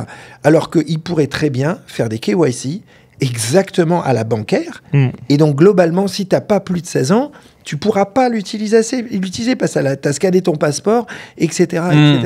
Et donc là... C'est pourquoi les parents n'empêchent pas que leur gosse ait Facebook? Parce que tu sais très bien, tous les copines le font, l'enfant, il faut une pression. J'avais 11 ans, j'étais sur état JV. Non, mais toi, t'étais en mode hacker. Non, mais j'étais pas du tout en mode hacker. J'avais un ordinateur, mes parents ne savaient pas ce que je foutais de mes journées. J'étais sur Internet, sur Caramel, sur machin. Oui, mais donc... Caramel, bon vieux temps, ça. Ils ont vraiment une responsabilité parce que pour leur intérêt économique, ils mettent en danger. Ils acceptent qu'il y ait plein de mineurs qui est contre leurs conditions utilisateurs. Je ne sais pas combien de mineurs utilisent TikTok, Instagram, Snapchat, etc. Ou Snap, mais c'est sûr que c'est des millions et des millions. Clairement. C'est sûr. Ils sont tous sur ces réseaux. Non, là-dessus, je suis d'accord avec toi sur cet aspect-là. Effectivement, il y a une responsabilité parce qu'avec les KYC, c'est quelque chose que tu peux éviter. Mais ça a fait une friction énorme sur l'expérience utilisateur. Bien sûr, ça fait mais à la fin, quand tes parents et que ton fils ou ta fille s'est suicidé et tu dis l'autre il a voulu éviter de perdre 10 millions d'users pour leur vendre plus de pubs et mon fils est mort. Tu vois, je vois ton point. Il y avait quand même dans la présentation justement que j'ai vue avec Facebook là, en tout cas quand Zuckerberg a parlé, il y avait quand même un pop-up qui était assez rock'n'roll. C'est-à-dire que visiblement, en tout cas les algorithmes d'Insta poussaient en avant des comptes pédophiles qui avaient... parce que je pense pas que Insta... L'algo, c'est pas Insta qui faisait exprès, évidemment, je veux pas dire ça. Mais bon, par contre, quand tu cliquais sur ce compte, tu avais le pop-up qui disait « Attention, ce contenu peut... peut contenir... des contenus sexuels avec des enfants. Quoi? What? Donc l'algo... Et t'avais deux boutons. Vous faire aider et lire les conditions, etc. Ou accepter quand même et voir le contenu. Mais c'est un truc de malade. Donc, mais attends, ça c'est où? C'est passé au Congrès, là. Regarde la vidéo au Congrès. Ils ont carrément imprimé le pop-up en énorme. Et le mec a dit à Zuckerberg, attendez, c'est marqué noir sur blanc, ce contenu peut contenir des contenus de sexuels avec des enfants. Soit voyez les conditions, soit accepter et voir quand même le contenu. Il a dit, mais vous pensez à quoi quand vous faites ce genre de truc, quoi? C'est hallucinant. Vous êtes ouf. L'algo a détecté qu'il y avait des scènes comme ça, quoi. Et il les garde. Si l'algo l'a détecté, il n'a pas gardé ses vidéos. Il n'a pas gardé. C'est-à-dire, tu aurais pu avoir le pop-up qui te dit ça et tu n'as qu'un bouton, voir les termes et conditions, qui te dit vous n'avez pas le droit de regarder, mais pas le truc, je m'en fiche, je veux quand même voir le contenu. C'est un truc de ouf. Mais c'est un contenu hébergé dans Facebook ou extérieur? Non, c'est dans Insta. Dans Insta. Oui, donc hébergé dans Insta. Ouais, c'est pas un lien externe où tu sors et... Non, c'est dans Insta. Ah ouais. Insta. Donc ça, c'était choquant. Si tu veux le seul truc... Après, bien sûr, il ne faut pas leur renvoyer la balle. Ils ont fait des trucs incroyables. Ils ont créé des produits magiques. Mais ce qui est juste troublant, c'est que toujours l'intérêt prévaut un peu pour la sécurité pour la sécurité, tu vois. Et c'est là où je pense que les familles en voulaient à tous ces dirigeants. Ouais. En parlant de... d'ailleurs, je me demande un autre truc aujourd'hui, dans la continuité de ce que tu dis, et avec l'actualité, c'est la vision pro, là. Ouais. Imagine aujourd'hui, avec Insta, et TikTok, etc., le harcèlement que peuvent subir les enfants. Imagine dans le futur, avec un truc où tu es en immersion, et tu es connecté, genre H24, ça sera un autre délire, ça. Non, là où ça sera un autre délire, là-dessus, si tu veux, c'est que, comment dire, aujourd'hui, il y a déjà quelque chose qui se passe avec Instagram qui est dramatique pour 99% des enfants de cette planète. Ouais. Vas-y. C'est que ils ont des vies pas extraordinaires. Normal. Et ils regardent toute la journée les 1%, ou même pas les 1%, les 0,00001% des gens les plus successful, les plus riches, les plus beaux, les plus trendy, les plus incroyables de cette planète, qui ont des vies les plus incroyables. Et même pour la majorité, c'est du fake. Hein. Des fakes En vies plus. Instagrammables, bien sûr. Mais donc, si tu veux, mets-toi 2 secondes dans la peau de cet ado, fille ou garçon, qui est dans sa chambre, qui est pas le top modèle que peuvent faire les filles sur Insta. Qui se nourrit toute la journée. Qui n'est pas riche, etc., qui est introverti, etc., et qui voit toute la journée, déjà... Et donc là, automatiquement, tu as une comparaison, et donc il se sent frustré. Maintenant, rajoute à ça les visions dans un futur lointain. Ça va être extrême. Pourquoi? Parce que ça veut dire, quand tu vas voir, par exemple, Beyoncé ou Kardashian, les jeunes qui seront dans leur chambre, ils vont pas être sur un petit écran tout plat de leur téléphone où ils vont voir une photo de Kardashian. Ils vont être sur le yacht avec elle. Avec elle. Par contre, pour lui parler, faudra sûrement payer. C'est grand. Pour lui adresser la parole, faudra sûrement payer. Ouais. Et donc, si tu veux... Et ce sera même pas elle. Ce sera une intelligence artificielle qui a sa voix. Il y aura sûrement. Bien sûr. Mais il y aura sûrement elle. Attends, mais moi, je connais un mec qui est en train de bosser. Enfin, qui est un mec assez connu, d'ailleurs. Je sais qui c'est. Ouais. Qui est en train de bosser sur je sais pas si on peut dire parce que c'est confidentiel. C'est confidentiel. Ouais. C'est confidentiel. Mais sur exactement ce que tu es en train de dire. Sur exactement ce que tu es en train de dire. C'est sûr, mais parce que et qui a déjà fait une boîte avant. Et... mais tu imagines, imagine là. Ouais. Ok, mais on peut pas le dire. On peut pas le dire. On le dit ou on le dit pas? Non, on dit pas. Next épisode. Ceux qui veulent savoir, il faut écouter le prochain épisode. Il faut aller jusqu'au bout de cet épisode et vous l'aurez au prochain épisode. Ouais. Mais c'est fou quand même quand tu penses que tu auras une situation où tu auras les célébrités, les 0,001% de la planète qui vont kiffer leur vie dans une situation de diffusion de télé-réalité live totale. Oui. Et tu auras sur des lunettes dans leur chambre des millions de gens qui vont être à leur côté, aux côtés du yacht, sans être avec eux. Et donc, le problème qui va se passer là-dessus, c'est que le gamin qui est dans sa chambre, quand il va enlever les lunettes, la vie réelle va être moins fun que la vie virtuelle. Tu auras des dépressions de parc. C'est quoi la différence avec aujourd'hui? Aujourd'hui, à la télé, mais aujourd'hui, tu as un mini-écran. Je veux dire, toi, tu peux pas différencier en étant toi-même sur le yacht avec Kardashian. Tu vois sur ton téléphone la petite photo de Kardashian sur un yacht. Et déjà, ça te fout un coup. Ouais. Mais imagine si tu as la sensation, je parle d'un futur lointain, d'être avec toutes les sensations, c'est-à-dire le vent sur ta peau, l'odeur de la mer, et tu as la sensation de marcher sur le yacht. Ça va ringardiser ta vie de ouf, quoi. Bah, ta vie, ils vont passer toute leur vie derrière leurs écrans. Non, mais ça, c'est ouf. Et vraiment, moi, je pense que sur les prochains épisodes, on parlera un peu plus du Vision Pro et des choses qui vont venir. Mais moi, je pense, mais juste pour avancer sur l'actualité, je sais pas si t'es au courant, Taïg, mais tu sais que t'as plein de startups en France là, qui sont en galère de ouf. Ils sont en galère de quoi? De thunes. Ah bah ouais, je sais.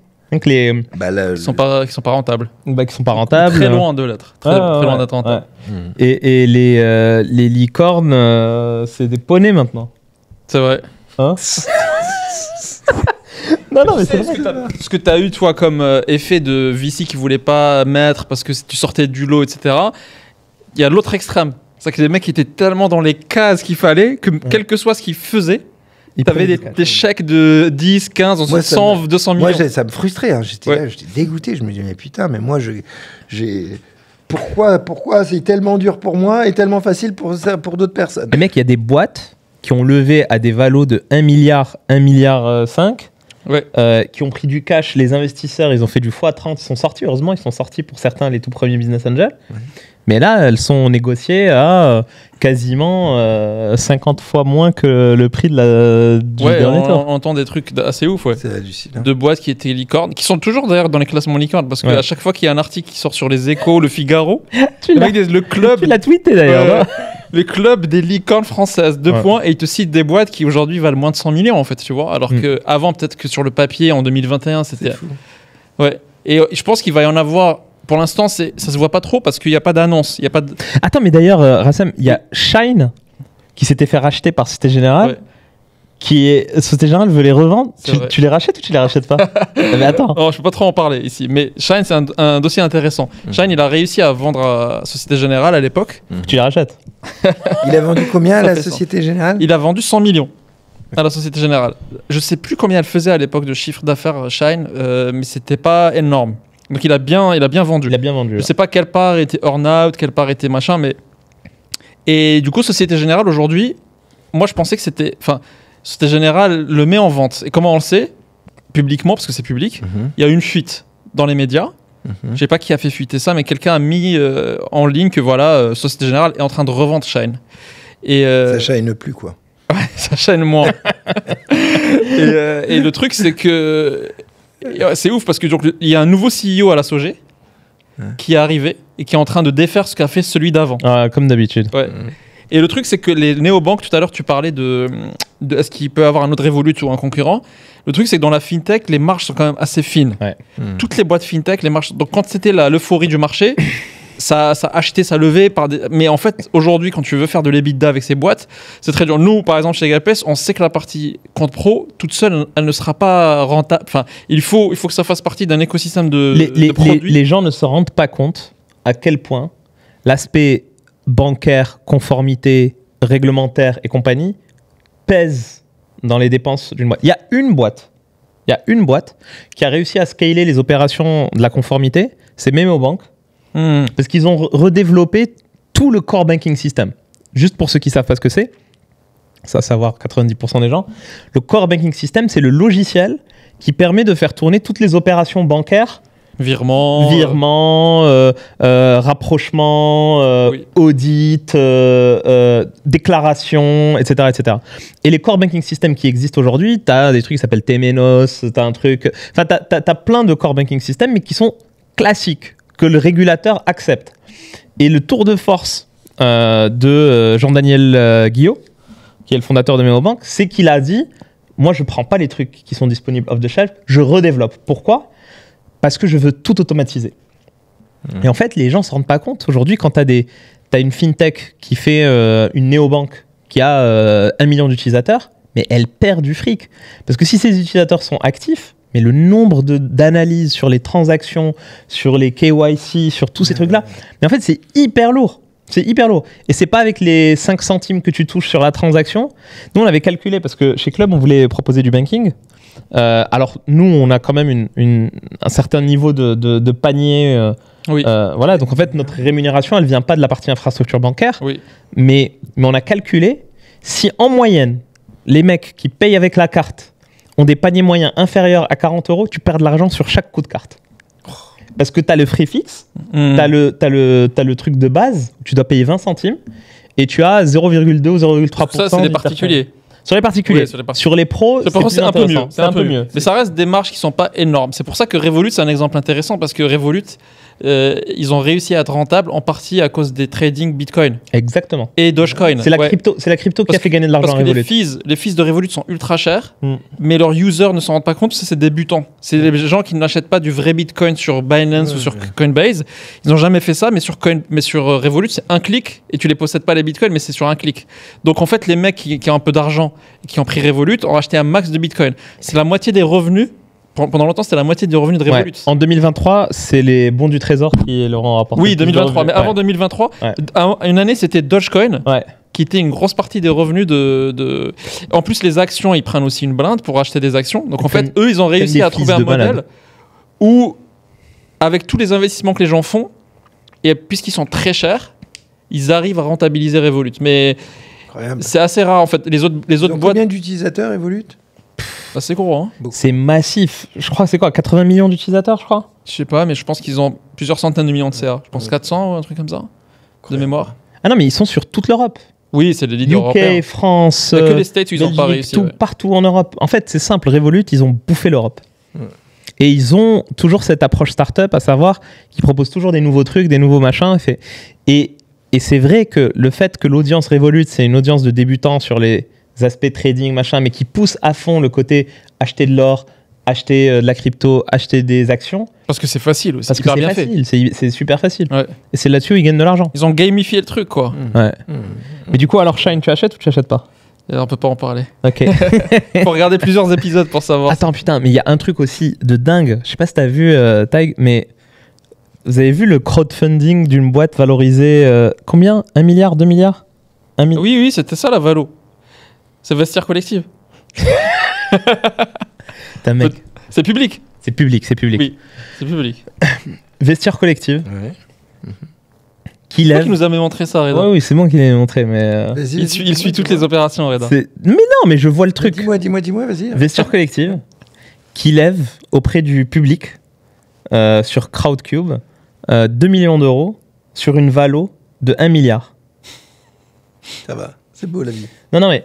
Et le plus intéressant. C'est zéro dilution, quoi. Non, mais alors, déjà, je comprends pas, en fait. Je sais. Enfin, voilà. Et tu regardes, en fait, les economics de la boîte. Moi, ça me fait flipper. La boîte, elle perd 77 millions par an. Son revenu, c'est 150 millions. Donc, volume d'affaires global, 850 millions, revenu 150. Et burn 77. Et burn 77. Healthy. Toi, si on-off était comme ça... Ouais. Et moi, je trouve ça catastrophique, honnêtement. En fait, c'est du retail. C'est des investisseurs particuliers qui savent rien. C'est des fans de la marque. C'est des utilisateurs de la marque. Alors, c'est ça qui est intéressant. T'as vu dans les perks, si tu investissais? Non, vas-y. Bah, c'est devenu du vrai Kickstarter. En fait, en gros, ils te disent si tu investis. T-shirt. Oui. Non, si tu investis 100 balles, tu as un bon d'achat de 20 euros. Pareil, hein. Et je vais mettre un dîner avec moi. Mais si tu investis. Ça, il faut mettre 10 000, ça. Si tu investis 50 000 balles, t'as un dîner avec le CEO de Vestiaire Collective. C'est vrai, toi, tu peux mettre 50K normal, hein. Ouais, de ouf. Tu devrais. Moi, je l'ai payé, Taig, pour dîner avec toi. C'est clair. Bah, ce soir. mais quel valo? C'est ça la question. Quel valo? Non, mais en fait, moi, il y a un truc. Donc, c'est représentatif d'un truc qui est quand même très positif. C'est qu'on pousse de plus en plus la classe d'actifs start-up au retail. Mais par contre, ce qui est négatif, c'est qu'on leur explique pas à quel point c'est une classe d'actifs qui est ultra risquée. Et surtout que quand la valo, tu ne peux pas l'interpréter. Mais bien sûr. Quand tu es un retail. Bah oui. Pour toi, tu dis Vestiaire Collectif, je l'utilise depuis des années. Ça doit être gros ce truc, 1 milliard. Je vais être investisseur de ce truc. Tiens, regarde, Tesla, ça vaut je sais pas combien. Mais ça sent le bridge, ça, non? Bah, je sais pas ce que ça sent, mais en tout cas, ça sent mauvais. Pourquoi tu lèves 2 millions? Genre, Non, c'est peut-être un stunt marketing. Oh, pas, les clients, il y a pas. Le stunt marketing, si quelqu'un comme Conto le fait, je comprends que c'est un stunt parce que la population de Vestiaire Collective, c'est tout le monde. Ouais. Donc c'est un stunt auprès de qui, tu vois? C'est vrai. Mais en tout cas, je pense que s'ils avaient besoin vraiment de lever les deux, et c'était pas juste un stunt. C'est quoi? C'est pour payer l'URSSAF? Je sais pas, mais Non, dans leur taille, Sûrement, c'est juste une opportunité. Ils n'avaient pas besoin. Ouais, mais si tu burns 77, tu fais quoi avec 2? C'est ça la question en fait. Dans la taille, imagine tu as la taille de 77 de burn annuel, les 2 ça te sert à quoi? Si c'est pour sortir des investisseurs historiques, c'est hyper faible. Je sais pas, c'est bizarre, non? À 1 milliard. À 1 milliard. Non, mais oui, c'est pas du secondaire, ça peut pas être du secondaire. c'est vrai. Bizarre. Ouais. Ah ouais. Ah C'est ouais. pas du secondaire. Ouais. En tout cas, c'est mystérieux. On en saura plus. C'est quand ça? C'est récent là, c'est Voilà, c'était la semaine dernière. Waouh. C'était la semaine dernière, j'ai vu passer le truc, je me suis dit, attends, 1 milliard, j'ai regardé quand même les chiffres. Je pensais que la boîte était rentable. Pour venir et proposer à des gens qui ne sont pas expérimentés à mettre de l'argent dans une boîte à cette valo-là, tu t'attends quand même à un certain niveau de rentabilité. Mais en fait, pas du tout. Et moi, aujourd'hui, je considère que... Après, j'ai peut-être tort, hein, mais mettre dans une boîte dans ces niveaux d'economics, quand on connaît le contexte des VC en ce moment qui veulent plus mettre de cash dans les startups, Oui. surtout à ces niveaux d'économics, 150 millions de revenus, 77 millions de pertes, c'est une boîte qui ne pourra pas relever en fait. Bah ouais. Et je sais pas si tu as vu, mais en 2021-2022, tu avais le fonds Tiger Global qui s'était à fond mis dans les startups Qui a arrosé, oui. et qui ont arrêté là. Tu sais, ils ont dissous leur truc VC là. Ah ouais, c'est... Comment il s'appelait là Non, c'est SoftBank. C'est SoftBank qui a fait aussi de grosses pertes. Oui, Bah là, ils SoftBank. se sont rattrapés sur un truc. Je sais plus c'était quoi, mais. Ok. SoftBank, ils se rattrapent sur quelques coups, mais sur Tiger Global, Ouais. c'est la bérésine. Ils ont fermé la partie VC? Ils ont fermé, ils ont arrêté. Ouais. Non, c'est le carnage. Mais la bonne news, c'est que quand même les multiples SaaS cotés commencent à repartir aux États-Unis. Vas-y, raconte. Donc en fait, les valorisations des boîtes. 2026, ça va commencer à être mieux, ouais. Ouais. Je pense. Les valorisations des boîtes. Je pense qu'il y a deux choses. Tu auras en France et en Europe, et même aux States, quelques grosses faillites qui vont arriver en 2025. Parce qu'en fait, les mecs qui ont levé en 22, 21, on croyait qu'en 23, ils allaient finir leur cash. Mais en fait, tout le monde a downsize leur boîte en virant des gens. Et donc, ils ont leur runway, ils ont repoussé leur date limite, quoi. Donc en fait, on aura fin 24, début 25, les vrais gros où tu peux pas lever et la dette elle est énorme parce que tu as beaucoup de gens qui ont levé du PGE avec des dettes gigantesques après avec le Covid. Donc eux on va voir vraiment les effets de tout ça je pense en 25 quoi.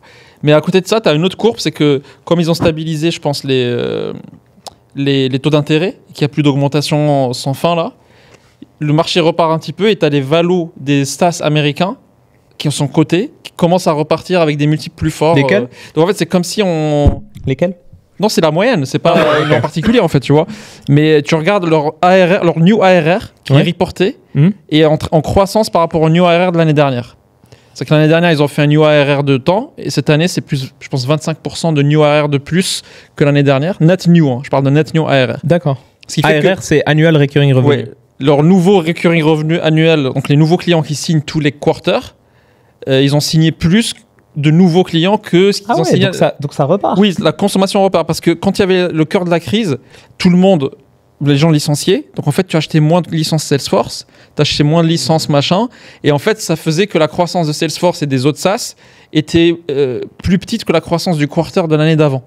Et là, on repart sur le cycle haussier parce que du coup, maintenant, ils ont vendu plus que l'année dernière. Donc en fait, c'est comme si on avait dépassé le pic, le bottom en fait. On a dépassé le... Les gars, il faut bientôt que j'y aille, parce que j'ai une heure de route, quoi. Ah bah tu vas aller dans le Vexin. Exactement. Ah, stylé. C'est bon ça. Bah écoute, on va bientôt finir là. Il nous reste quoi, une petite dizaine de minutes, mais on va parler Bitcoin alors. la news. La grosse news. La grosse news. Je vais regarder combien c'est. C'est Bitcoin, 50 000 $. On a tapé les 50 000 $. Incroyable ça. Mais ce qui est intéressant, si tu regardes bien les chiffres, 50 000. c'est drivé par les ETF. On en a parlé dans l'épisode précédent. C'est vrai. Beaucoup de gens s'en foutent de notre gueule en disant que le ETF est venu et ça chute. Genre, c'est l'effet inverse. Parce que quand ils ont sorti l'ETF, tout le monde s'attendait... Enfin, le grand public s'attendait à ça et ça a chuté. J'étais assis ici. Ouais. J'ai dit, les ETF, ultra bullish, ça va faire péter le Bitcoin. C'est vrai. Wow. Et tu regardes les chiffres. Le net inflow, ça veut dire la quantité nette de Bitcoin acheté versus ceux vendus. Et ben en fait, c'est de l'ultra positif. C'est du 200 millions par semaine. C'est énorme. Ça fait qu'augmenter.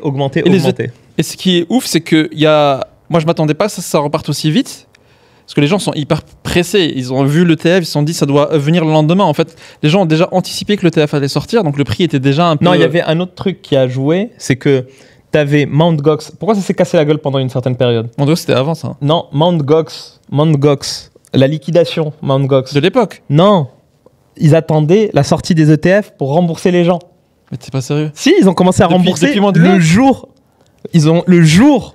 Depuis 2013, je pense, 12. 2013, mais en fait, ils ont récupéré les bitcoins et ils attendaient à chaque fois, ils disaient on attend. Ils ont repoussé. Il y a eu le Dingue. ETF qui est sorti. Il y a des gens qui ont reçu leur bitcoin. Il y a des gens qui ont reçu leur dollar lié à leur bitcoin sur leur compte PayPal. Donc ça a été liquidé. Ça a été liquidé. Donc il y a eu Mt. Gox qui a liquidé. Il y a l'État américain qui a commencé à liquider. Massive Et il y a, liquidation, massive. ouais, et il y a Grayscale. C'est l'ETF, le premier ETF Bitcoin Spot, Oui. qui coûtait super cher. C'était 3,5% de fees. Et en fait, les gens ont vendu leur GBTC, donc c'est les Bitcoin Grayscale, pour les mettre sur le iBTC, le iShares, le machin. Donc en fait, D'accord. il y a eu un changement de main sur les D'accord. Bitcoins. C'est pour ça qu'il y a eu ce bottom. Et puis, en fait, ce qui s'est passé, c'est qu'il y a eu aussi Ils des ont- liquidations de ouf. Oui. Et du coup, ça a entraîné des liquidations chutes. multiples. Et après, bon, il y a eu un petit bottom, et puis après, c'est remonté, tout Et il y simplement. a un autre truc qui va arriver bientôt, en avril. C'est le halving. Ah oui, il y a le halving. C'est que tous les 4 ans, l'algorithme de Bitcoin est construit de manière à ce que tous les 4 ans, les nouveaux Bitcoins qui sont émis, ça se divise par 2. Mais oui, c'est ça. Donc en fait, tu as moins de supply Ouais. et tu as plus de demandes avec les ETF. Ah oui, ça va monter. Donc en fait, à chaque fois, tu regardes tous les 4 ans, le bull run commence quand le Non, mais halving arrive. Ce bull run là, sincèrement, Ça va être gros. non mais je te le dis, je le sens. Ça va être Je le roller, sens. quoi. Non mais je le sens. Bitcoin à 100 000 ou 150 000 $. C'est- Je le sens. C'est fou. T'as vu que c'est le moment. C'est le moment de rentrer. J'en ai jamais acheté. Pourquoi t'es Ah jamais non, rentré mais dans tous les cas, moi je parce pense. que- j'ai été mauvais, j'ai été vraiment con. Mais parce que j'avais aucune expérience là-dedans, j'y comprenais rien. Et c'est fou parce que j'ai un de mes meilleurs potes en Estonie qui avait vraiment la compréhension de tout ça. Et je me rappelle les longues discussions à Tallinn en Estonie avec mon meilleur pote qui est très très bon là-dedans. Moi, j'y comprenais rien. Il te disait Et pas il achète. me disait, mais putain, le Bitcoin, il est à 600 €, on peut pas en acheter, c'est trop cher. Oui, ouais, grave. Moi aussi, je me disais ça. Tous les ans, je me dis c'est la même chose, quoi. C'est ouf. Ah non mais c'est dingue. Et ça nous... On sait toujours pas quoi, on saura jamais sûrement celui qui a créé. Non, on saura pas. Il a jamais vendu de Bitcoin. Hein. Satoshi Nakamoto. Je sais ouais. même pas comment on l'a pas mis personnalité de l'année sur Time. Tu vois, il mérite tellement une place. Mais de c'est ouf, clair. ce mec. Mais attends, il a Il a fait changé le l'histoire. cours de Bien sûr. l'humanité. Il Complètement. a créé de Digital Gold. C'est un truc de malade. Et on se rend pas compte à quel point c'est utilisé dans la vraie vie, parce que je pense qu'il y a beaucoup de gros milliardaires qui, quand ils sortent leur argent d'un pays ou un autre, ce que je veux dire, c'est que c'est utilisé dans la vraie vie par des mecs qui ont du vrai argent. Et on ne s'en rend pas compte forcément parce qu'ils en parlent pas et tout, mais tu as des transactions en Bitcoin qui sont gigantesques, qui se font de gens qui sont milliardaires, quoi. Mais tu sais que le plus grand usage, il se fait dans les pays comme le Liban, le Nigeria, le machin. En fait, Tu sais qu'au Liban, il y a des points de vente. Ouais. T'as des genre comme un tabac, quoi. Hmm. C'est marqué Binance en haut. Parce que les marques là-bas ils s'en foutent, tu vois, il y a pas de personne ne surveille l'utilisation. Et t'arrives dans un counter, quoi, un guichet, et le mec tu lui donnes dollars, il te donne Bitcoin. Ou l'inverse, tu vois. Et donc il y a des gens qui envoient l'argent à leurs parents en USDC, Ouais. en stablecoin. Je sais. Ouais. Et du coup ça coûte beaucoup beaucoup moins que MoneyGram, et comment ça s'appelle l'autre? Western Union. Western Union, ouais, Ouais. qui prennent, c'est un vol ce truc. Bah d'ailleurs, nous, on a investi chez Club, on a investi dans un truc qui s'appelle DanaPay, qui utilise la crypto comme proxy pour faire de la rémittance entre l'Europe et l'Afrique, les Ouais. francs CFA. Ça Parce marche qu'il y a ça très peu de liquidité. Ça cartonne. C'est Ça vrai cartonne. Ils sont rentables. Wow. Ça Stylé. cartonne. En fait, ils explosent. Ils prennent des fees quand même de ma boule. Ils prennent du 6 à 8% de fees. Ça reste quand même moins cher. Parce que dans certains pays, tu veux sortir en fait du franc Ouais. CFA, ils te prennent 30%. 30%. Attends, Taïg, on va demander à Reda pour finir sur est-ce qu'il faut rentrer. Qu'est-ce que tu dis à tes potes qui sont jamais rentrés dans Bitcoin? Comme la dernière fois, Stéphanie. Ouais. Et c'est trop cher. C'est comme ton pote de 600 balles, c'est trop cher. Peut-être qu'on se Moi, ce regardera dans 10 ans, on se dira putain, mais on Moi- disait moi- 50K, c'est trop cher. Moi, quoi. ce que je dis à Terrible. mes potes Ouais. qui ne sont jamais rentrés dans le Bitcoin et qui ont la capacité de mettre un peu d'argent dans les... Comme je dis, en fait, il y a plusieurs classes d'actifs. Tu as la crypto, tu as les startups, tu as private equity, tu as le stock market, tu as l'or, tu T'as les châteaux. as les châteaux. 5% de ton portefeuille doit être en Bitcoin, en Ether. Donc si tu connais ton portefeuille global, tu prends 5% et tu fais en sorte que d'ici la fin de l'année, tu aies 5% de ton portefeuille dans cet actif. Mais par contre, tu le fais pas comme un malade. Tu vois, tu arrives pas, tu dis ok, mon portefeuille c'est 500 000 balles, je mets tout de suite 25 000 balles dedans. Non, tu prends les 25 000 balles, tu prends 20% des 25 000 balles, tu les mets tout de suite, tu les alignes. Donc tu as 25 000 balles, 5 000 balles, 5 000 balles en Bitcoin direct. Et les 20 000 balles restants, tu les étales sur 12 mois. Toutes les semaines, tu mets 400 balles. Dès que ça monte. Non, que ça monte ou que ça descende, En automatique, il veut dire. En automatique, tu mets 400. Comme ça, tu sécurises si jamais sur un prix très haut, bah en fait, tu vas pas tout mettre quand le prix est très haut. Exactement. Tu sécurises en fait. Et en fait, une fois que tu as fait ça, ce premier versement qui a été étalé, eh ben tu te dis, qu'est-ce que je gagne tous les mois ? Je gagne 5 000 balles, 6 000, 7 000, 10 000 balles par mois. Et bien sur 10 000 balles par mois, par exemple, tu prends 5% de tes 10 000 balles et tu les mets systématiquement, mensuellement, sur cette classe d'actifs parce que c'est un hedge de fou contre l'inflation. Et nous, on fait la même chose. Par exemple, là, en ce moment, sur Club, on a 4 deals startup de ouf qu'on est en train d'analyser. On a mis beaucoup de temps parce que, tu sais, le contexte marché, peu de liquidité. Nous, on suit aussi les VC pour voir mettre dans les bons trucs. Et bien, c'est une classe d'actifs dans laquelle il faut mettre 10% de ton portefeuille. L'investissement, c'est hyper important. C'est une science.